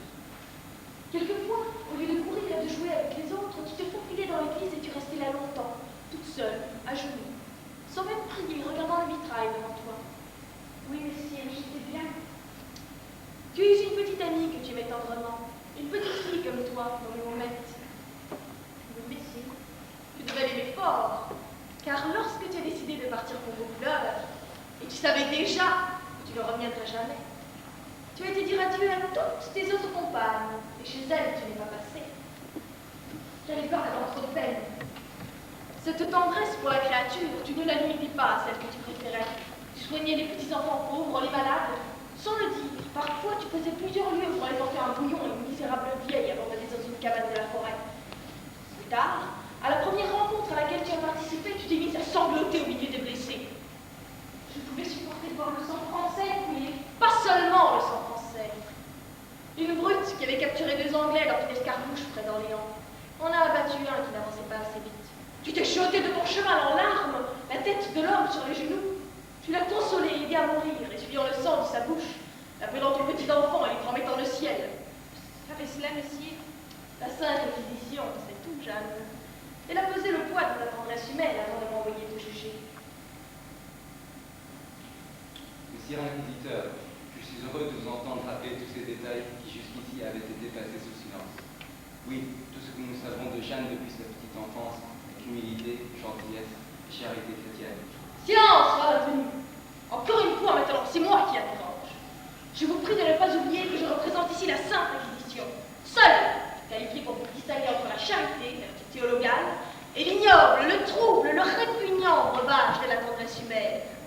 Ah, mes maîtres, que vous êtes prompts à vous attendrir, que l'accusation d'une petite fille avec de grands yeux bien clairs ouverts sur vous, dessous de bon cœur et d'ingénuité, que vous voilà prêt à l'absoudre, vous le versez.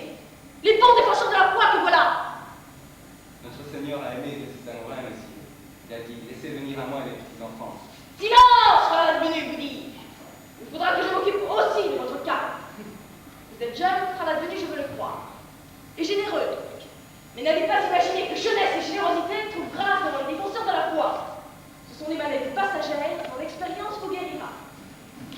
Celle-ci nous apprendra bientôt que jeunesse, générosité, tendresse humaine sont des noms d'ennemis. En tout cas, je vous le souhaite. Apprenez aussi que dans les textes dont vous parlez, si nous faisions l'imprudence de les leur confier, les saints accuseraient l'amour de l'homme. Et qui aime l'homme n'aime pas Dieu. Il a voulu se faire homme pourtant. Seigneur évêque, je vous demande de vous priver pour aujourd'hui de la collaboration de votre jeune assesseur. J'aviserai après cette séance des conclusions à déposer contre lui s'il y a lieu. Contre lui ou contre quiconque! Il n'y a pas de tête trop haute pour nous, vous le savez. Je déposerai contre moi-même si Dieu me laissait m'égarer. Qu'il m'en garde. Sortez, faire la tenue. Messire inquisiteur, je vous dois obéissance, ainsi qu'à mon révérend Seigneur évêque. Je sors, je me tais, je prie seulement notre Seigneur Jésus. Quand vous serez seul en face de lui, vous amenez à considérer la fragilité de votre petit ennemi. Plus notre ennemi est petit et fragile, plus il est tendre, plus il est pur, plus il est innocent, plus il est redoutable. La première fois que tu as entendu des voix, tu n'avais pas 15 ans. Au début, elles t'ont seulement dit, sois bonne et sage et va souvent à l'église. Jusqu'ici, rien d'exceptionnel donc. Mais sur Cochon te l'a dit, nos archives sont pleines de rapports de nos curés disant que, dans leur village, il y a une petite fille qui entend des coups. Nous laissons faire. La petite fille fait tranquillement sa petite crise de mysticisme avec ses maladies d'enfant. Si la crise se prolonge au-delà de la puberté, elle se fait généralement religieuse, et nous la signalons alors simplement à son couvent pour que l'on limite son temps de méditation et qu'on l'accable de travaux grossiers. La fatigue est un excellent remède. Et tout cela finit par s'éteindre et par se noyer dans des eaux de vaisselle. D'autres fois, la crise tourne court, la fille se marie, et au deuxième moutard pendu, hurlant à ses chutes, nous sommes tranquilles sur les voies qui l'entendra, dorénavant. Toi, tu as continué. Et un beau jour, tes voix ont entendu autre chose. Quelque chose de précis, d'insolite pour des voix célestes. T'allais sauver le royaume de France et d'un chasser les Anglais. Avais-tu souffert de la guerre à l'origine? Non, rien n'a jamais été brûlé chez nous. Les Anglais sont passés un peu plus loin. Nous avons quitté le village, mais quand nous sommes revenus le lendemain, tout était intact. Ils étaient passés un peu plus loin. Ton père était riche, les travaux de la ferme ne t'en obligeaient pas. J'aimais garder les moutons, mais je n'étais pas une bergère comme vous le dites tous. J'étais la jeune fille de la famille, et pour ce qui est de coudre et de filer, une des femmes de roi qui serait rencontrée. Tu étais donc une petite fille aisée et heureuse. Et les malheurs de la France, pour toi, c'était des récits veillés. Pourtant, un jour, tu as senti qu'il fallait que tu partes. Oui, mes voix me le disaient. Un jour, tu as senti qu'il fallait que tu te charges de ce malheur des autres hommes autour de toi. Et tu savais déjà tout. Que ta chevauchée serait glorieuse et courte.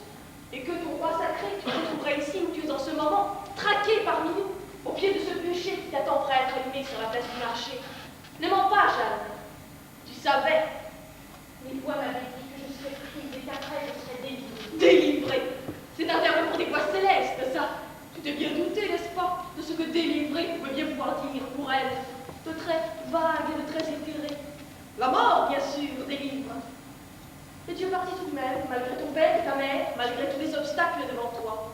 Oui, messire, eussé-je eu sans père et sans mère, et quand j'aurais dû user mes pieds jusqu'au jour où je serais parti, pour aider tes frères les hommes, dans l'ordre la plus strictement humaine, la possession du sol où ils sont nés, et qu'ils imaginent leur appartenir. Oui, messire, notre Seigneur ne pouvait vouloir que les Anglais fassent la loi, tuent et pillent dans notre pays. Ils n'ont qu'à repasser la mer, et ils seront des enfants de Dieu, chez eux, et moi je n'irai plus leur chercher moi. Présomption, orgueil, tu ne crois donc pas que tu aurais mieux fait de continuer à coudre et filer chez ta mère? J'avais autre chose à faire aussi. Et pour ce qui est des travaux des femmes, il y aura toujours d'autres femmes que je vais faire. Puisque tu étais en relation directe avec le ciel, de là à t'imaginer que tes prières étaient particulièrement écoutées là-haut, il n'y avait qu'un pas.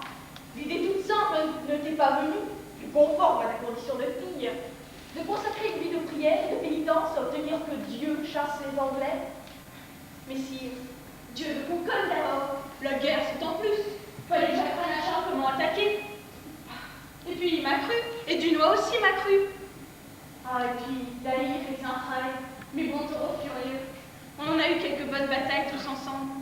On était bien entre copains, botte à botte, dans le petit matin. Notre Seigneur a-t-il dit de tuer, Jeanne? Tu aimais la guerre, Jeanne. Oui. C'est sans doute un des péchés dont il faudra que notre Seigneur m'absolve. Mais le soir, quand je retournais sur le champ de bataille, je pleurais, parce que je voyais que cette joyeuse fête du matin avait fait tant de morts. Et le lendemain, tout recommençait. Il le fallait. Notre Seigneur le voulait. Il y avait le travail à faire d'abord, c'est pourtant pas compliqué à comprendre. Vous êtes savant, vous pensez trop. Même les choses les plus simples, vous ne les comprenez pas. Mais le plus bête de mes soldats, il comprenait, lui. Pas vrai, Laïr? Bien sûr, Madame Jeanne. Laïr? Alors, Madame Jeanne, on a fait une petite prière, parce qu'on va cogner un peu ce matin. Laïr, Laïr, assieds-toi. Tu sens bon? Oh, un petit coup de rouge et un oignon. Pas plus. C'est mon nez le matin. Faites excuse, Madame Jeanne, je sais que vous n'aimez pas ça, et j'ai fait ma prière avant pour que le bon Dieu ne sente pas. Ne s'approchez pas trop, je suis appuyé. Si, Laïr, tu sens bon? Oh, m'accablez pas, Madame Jeanne.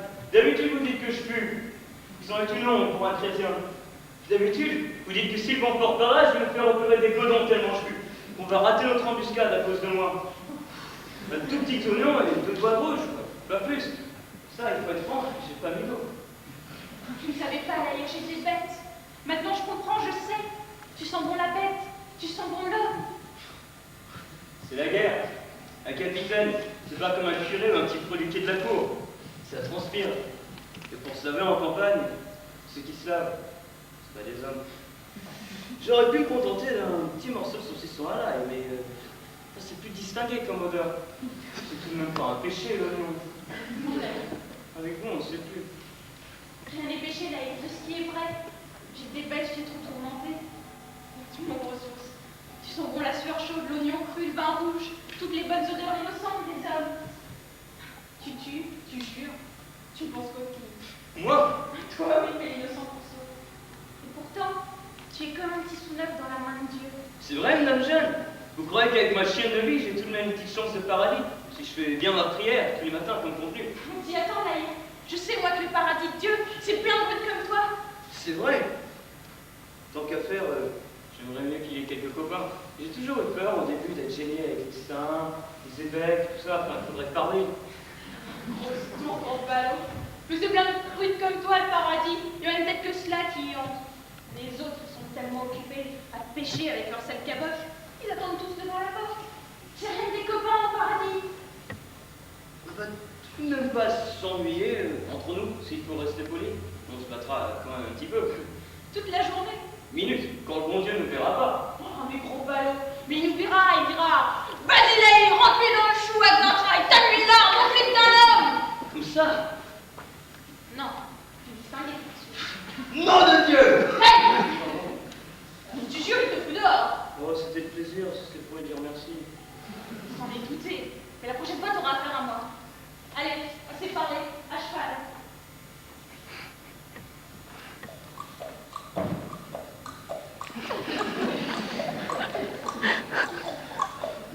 On est bien allés comme ça dans le matin, entre copains. Tu sens l'odeur de l'herbe mouillée? C'est la guerre. Je suis sûre que c'est pour ça que les hommes font la guerre. Pour sentir l'odeur de l'herbe mouillée le matin, botte à botte avec un copain. Remarquez, qu'il y en a qui se contentent de faire une petite promenade. Mais ceux-là, ils sentent pas la vraie odeur de l'eau, la vraie chaleur du copain contre leurs cuisses. Faut la mort au bout, mon petit gars, pour que le bon Dieu vous donne tout ça. Mais si on rencontrait des godons qui les aimeraient aussi les bonnes odeurs. On fonce, mon petit pote. C'est dit que t'aurais peur? Moi?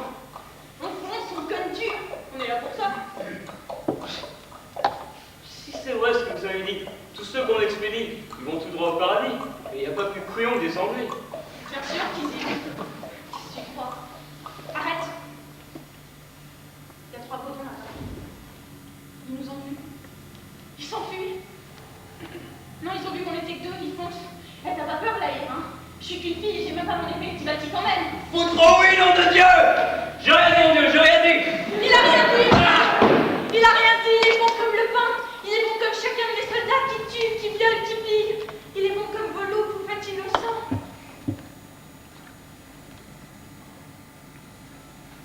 Laïd? Zintraille? Le dernier mot n'est pas dit. Mais je sais, moi, qu'ils reviendront avec 300 ou 400 bonnes lances. Ils sont venus, Jeanne, jusqu'aux portes de Rouen, pour savoir combien il y avait d'Anglais dans la ville. Et puis ils sont repartis. Ah? Ils sont repartis sans se battre?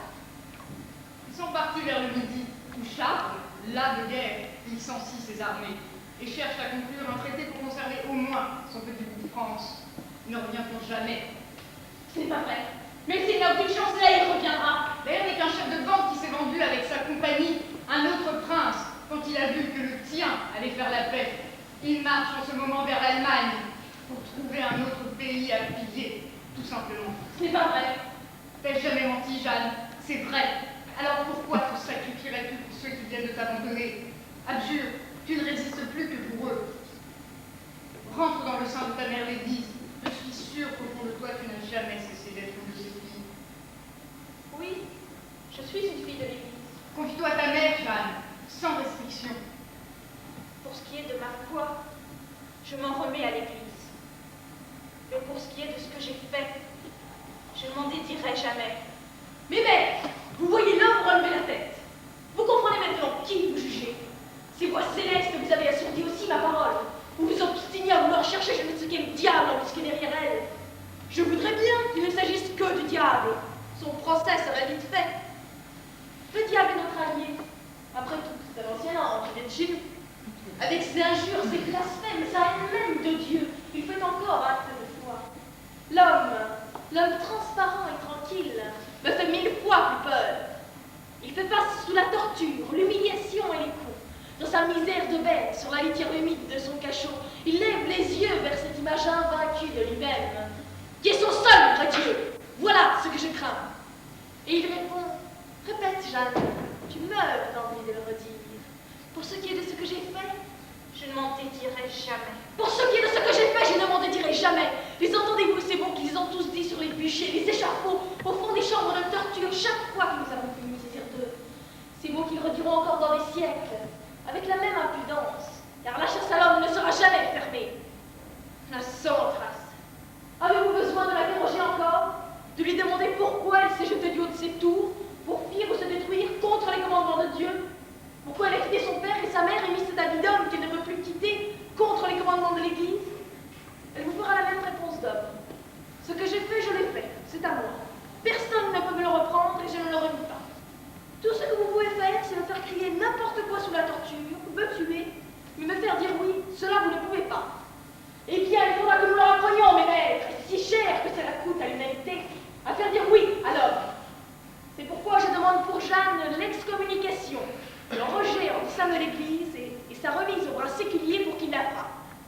Le priant toutefois de limiter la sentence en deçà de la mort et de la mutilation des morts. Ce sera une piètre victoire contre toi, Jeanne, mais enfin, tu te tairas. Et jusqu'ici, nous n'avons pas trouvé mieux. Messire l'inquisiteur vient le premier de demander ton excommunication et ton supplice.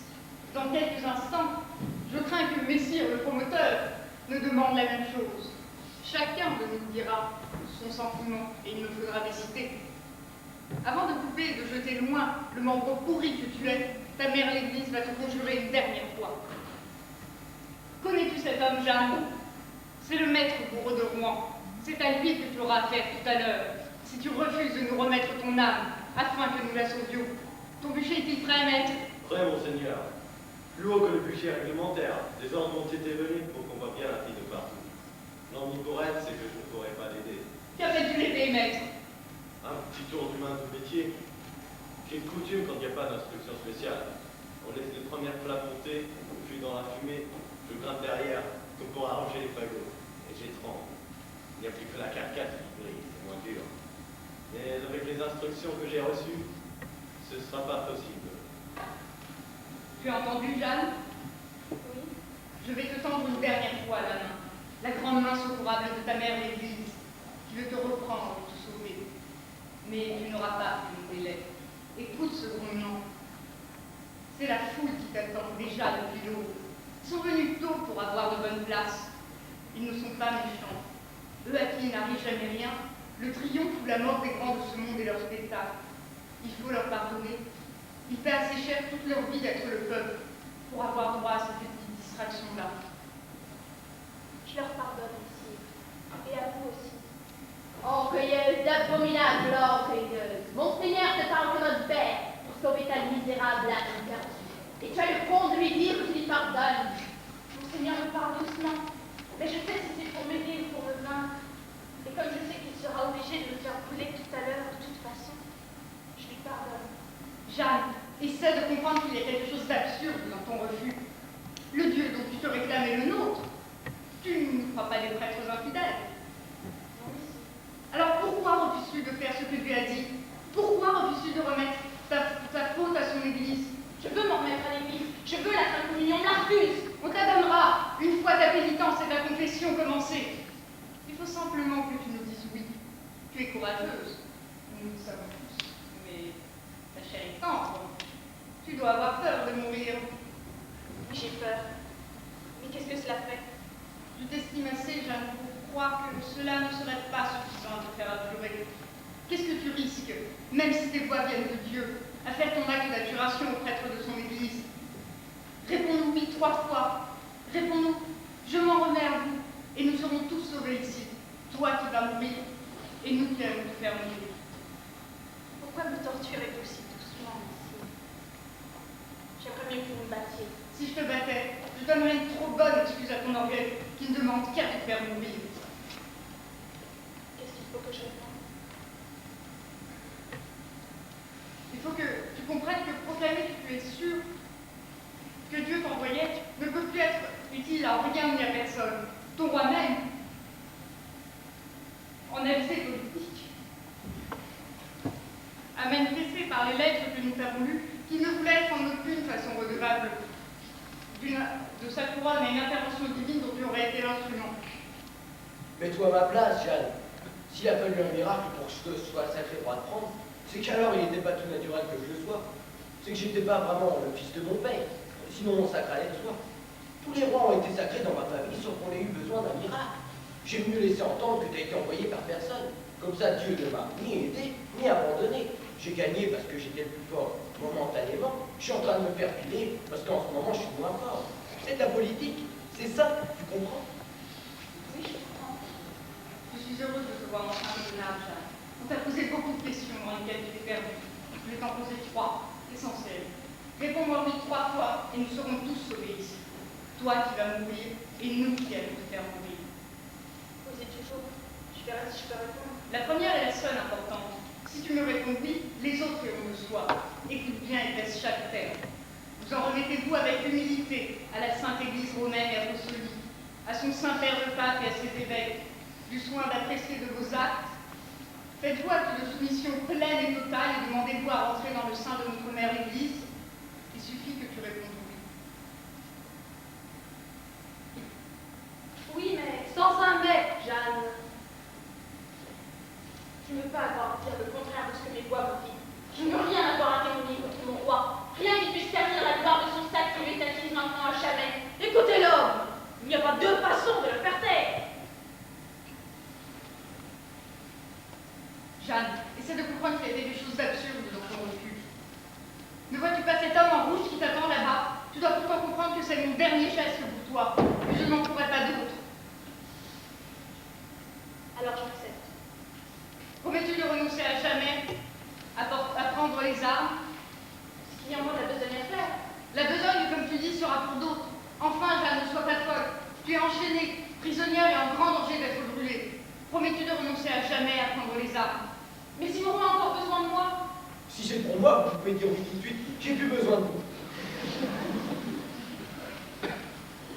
alors oui.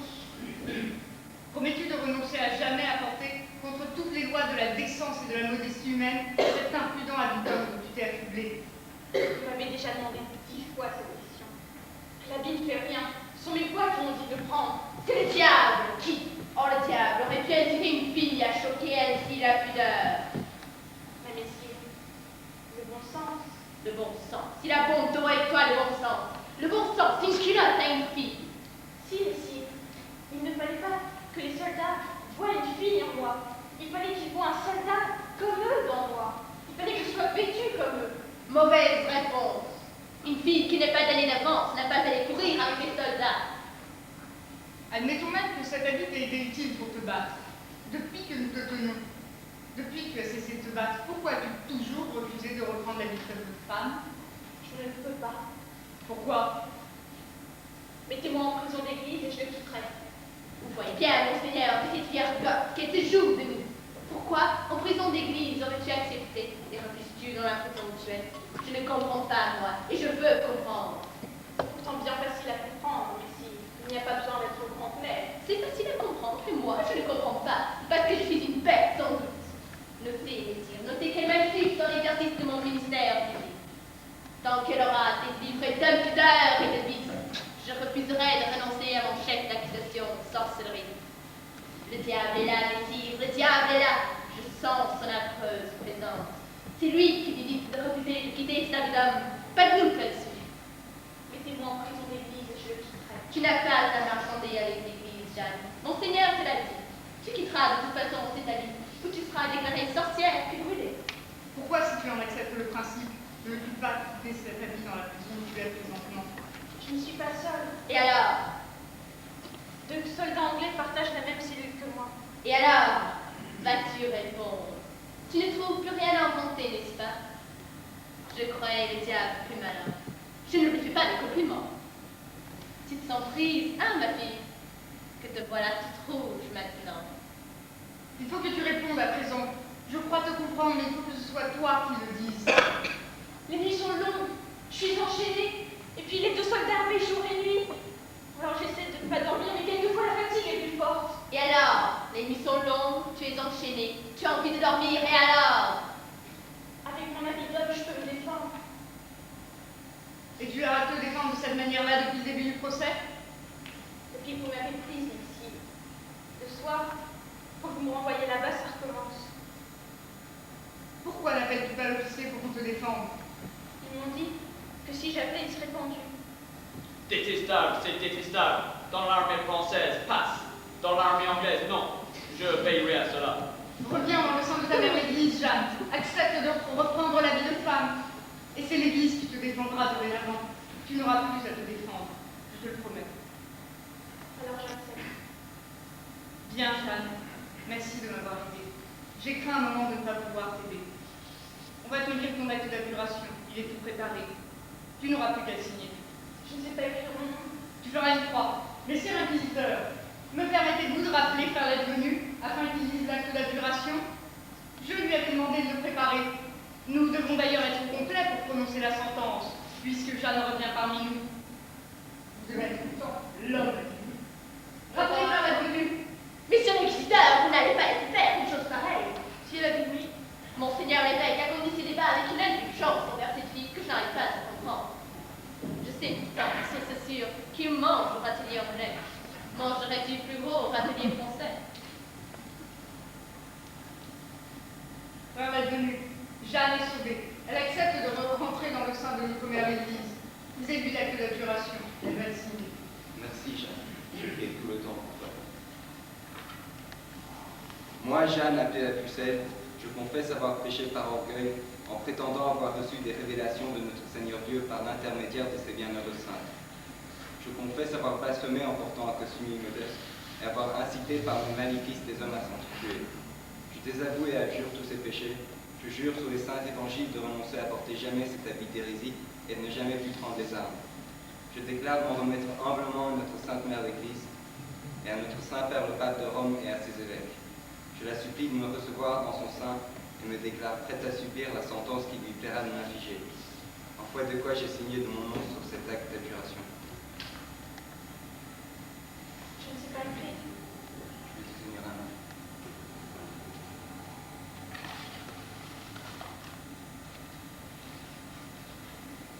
Voilà, Jeanne. Ta mère est en fait de te revoir revenue à elle.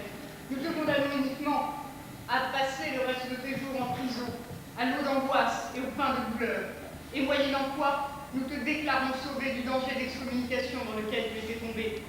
Tu peux aller en paix. Reconduisez-la. Bien, monseigneur, bien. Je me suis demandé un moment quel étrange lubie vous poussait à sauver coûte que coûte cette jeune fille, et si vous n'aviez pas tendance à trahir un tout petit peu votre roi. Quel roi, monseigneur? Votre roi, vous n'en avez qu'un, je présume. Oui, j'ai eu peur que Sa Majesté n'en ait pas pour son argent à cause de vous. Et puis j'ai réfléchi. L'abjuration nous suffit amplement pour déshonorer le petit Charles. Cela a même l'avantage de nous éviter les conséquences du martyre, qui sont toujours imprévisibles avec la sentimentalité actuelle des peuples. Le bûcher, cette petite fille irréductible au milieu des flammes, cela avec un petit air de triomphe encore pour la cause française. L'abjuration, cela a quelque chose de lamentable. C'est parfait.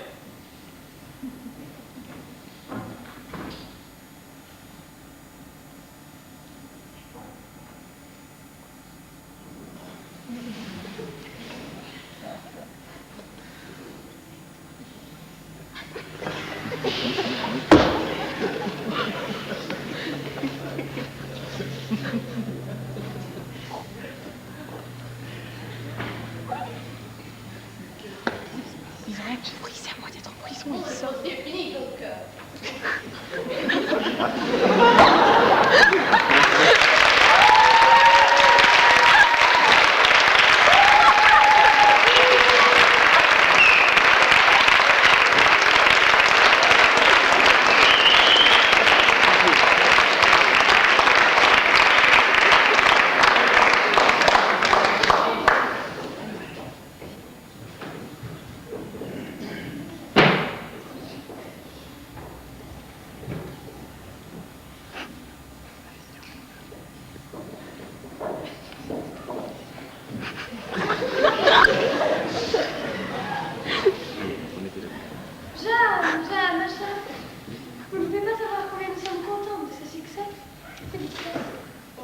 absolument inutile de mourir. Il faut que ce qu'on fait dans la vie soit efficace. Moi, tu jugeras mon attitude de diverses façons, mais je n'ai jamais rien fait qui ne soit efficace. C'est trop bête. J'aime beaucoup les procès politiques. Je demande toujours à Charles de m'avoir une place. Mais là, vraiment, je n'étais pas heureuse. Tout le temps, je me disais, c'est trop bête. Ce pauvre petit bout de chou va se faire tuer pour rire. Et puis c'est si bon de vivre, vous savez, Jeanne. Oui, vraiment que vous ayez failli tout compromettre à cause de moi. J'ai été touché, bien sûr, mais je ne savais pas comment vous faire comprendre que vous faisiez fausse route. Bien sûr, naturellement, j'ai pris mes précautions sur les conseils de ce vieux renard d'archevêque, dont cette lettre à mes bonnes filles vous est avouant. Occupez-vous bien de Charles, qu'il ait du courage toujours. Mais bien sûr, sotte. Je travaille dans le même but que vous. Croyez-vous que j'ai envie d'être la maîtresse d'un petit roi toujours battu? Vous verrez que j'en ferai un grand roi du petit Charles. Et sans me faire brûler pour lui, moi. C'est un peu triste à dire, j'avoue, mais après tout, c'est la pluie qui a fait les hommes et les femmes. Avec mes petites sonneries, j'ai obtenu de lui autant que vous. Pauvre Charles. Pourquoi pauvre? Il est très heureux, comme tous les égoïstes. Il deviendra tout de même un grand roi. Nous aimerons, avec d'autres moyens que vous, mais très efficacement aussi. Même sa petite majesté, qui nous a fait un second garçon. C'est tout ce qu'elle sait faire, mais elle le fait très bien. Comme ça, la succession est assurée. Le premier peut mourir, nous sommes tranquilles. Vous voyez, Jeanne, vous laissez tout en ordre. À la cour de France. Vous venez, chérie, j'ai horreur de cette atmosphère de prison. C'est d'un ennemi. Au revoir, Jeanne. Nous viendrons vous faire une petite visite de temps en temps. En tout cas, si vous revenez à la cour de France, il faudra m'appeler sire. Depuis que j'ai été sacré, j'y tiens. La trémouille même me fait. C'est une grande victoire. Adieu, sire. Je suis contente de vous avoir vraiment obtenu cela.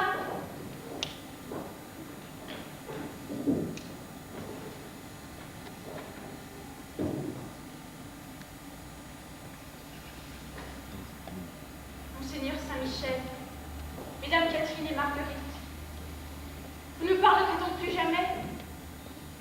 Pourquoi m'avez-vous laissé seule depuis que les Anglais m'ont prise? Vous étiez là pour me conduire dans la victoire, mais c'est surtout dans la peine que j'avais besoin de vous. Je sais bien que ce serait trop facile que Dieu vous tienne toujours la main.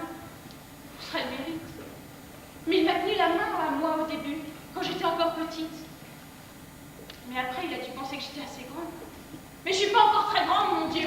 Et dans tout ce que disaient l'évêque, c'était difficile de tout comprendre. Avec le vilain chanoine, j'avais envie de répondre de travers, même pour le faire enrager. Mais l'évêque parlait si doucement. Et quelquefois, il m'a semblé qu'il avait raison. Sans doute, vous avez voulu cela, mon Dieu. Et aussi, qu'est-ce que j'ai eu peur quand cet homme a dit qu'il n'aurait pas le temps de m'étrangler? Peut-être. Avez-vous voulu que je vive? Bien. Il faudra que je réponde à cette question-là toute seule aussi. Après tout, peut-être que j'étais orgueilleuse. Peut-être que c'est moi qui ai inventé toute cette histoire. En fait, peut-être que c'était trop long pour moi, cette histoire.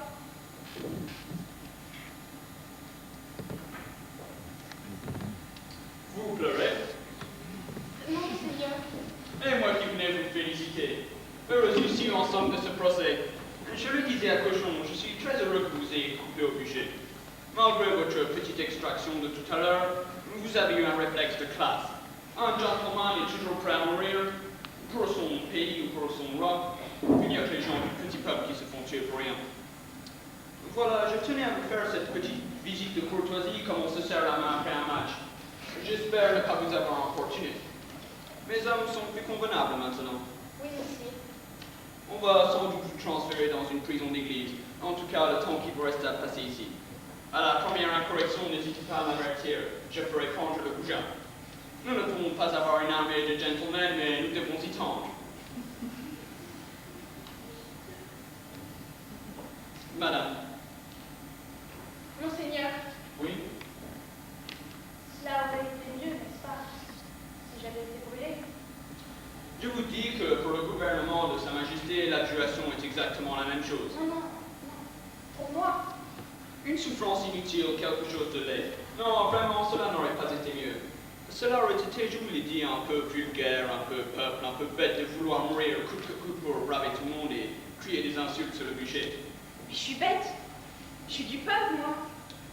Ma vie, elle est bornée comme la vôtre, toute lisse, toute droite, entre la guerre, la chasse, les plaisirs.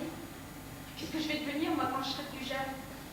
Ils ne vont pas vous faire une vie très gaie, certainement, tout au moins au début. Mais vous savez, les choses s'arrangent toujours avec le temps. Mais je ne veux pas que les choses s'arrangent. Je ne veux pas vivre votre temps. Vous imaginez, vous, Jeanne ayant vécu, Jeanne délivrée, végétant à la cour de France d'une maigre pension? Je vous dis que dans 6 mois, il n'y aura plus de cour de France. Jeanne acceptant tout. Jeanne avec un ventre. Voyez-vous, Jeanne bardée en hélinant, s'empêtrant dans ses robes avec son petit chien à la cour de France. Un homme à ses trousses, qui sait? Jeanne mariée. Pourquoi pas? Il faut toujours faire une fin. Je vais moi-même me marier. Mais je ne peux pas faire de fin. En tout cas, pas celle-là. Pas une fin heureuse, pas une fin qui n'en finit plus. Monseigneur Saint-Michel, Mesdames Catherine et Marguerite, vous vous taisiez. Vous avez beau rester muet. Je ne suis née que du jour où vous m'avez parlé. Je n'ai vécu que du jour où j'ai fait ce que vous m'avez dit de faire. Sur mon cheval, toute droite, une épée dans la main à conduire des soldats. Plaît-elle? Ce n'est que celle-là, Jeanne.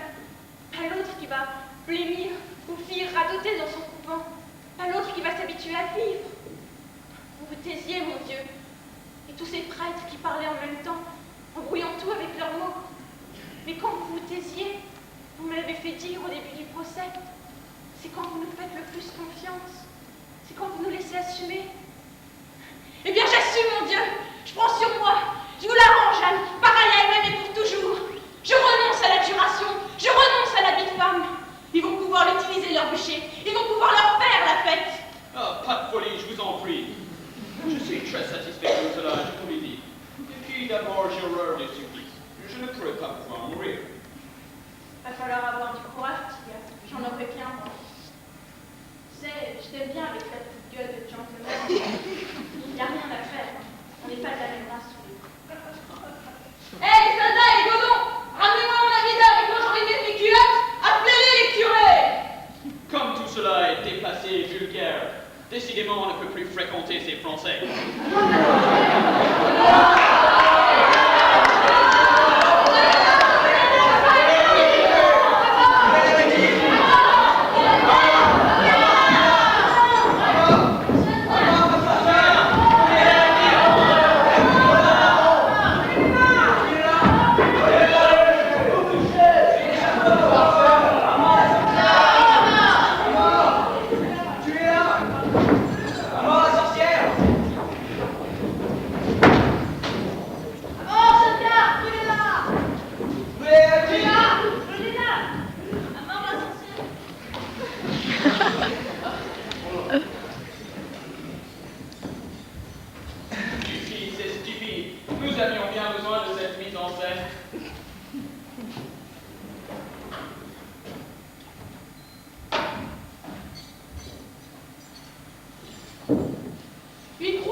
Arrêtez! Mais qu'est-ce Arrêtez que tout! c'est? On ne va pas finir comme ça, monseigneur. On n'a pas joué le sacre. Jeanne a le droit à jouer le sacre. C'est vrai? Nous allions commettre une injustice? C'est la Jeanne, l'homme. C'est ça le bûcher.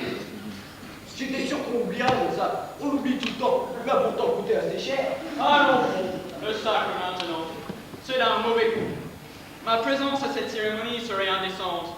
Monseigneur, je m'éclipse. De toute façon, pour moi, c'est fini, elle est brûlée. Le gouvernement de Sa Majesté a atteint son objectif politique. Bonne nuit, son épée sans étendard. Heureusement que je suis arrivé à temps, les imbéciles. Ils allaient brûler Jeanne d'Arc, vous vous rendez compte? Cet homme a raison.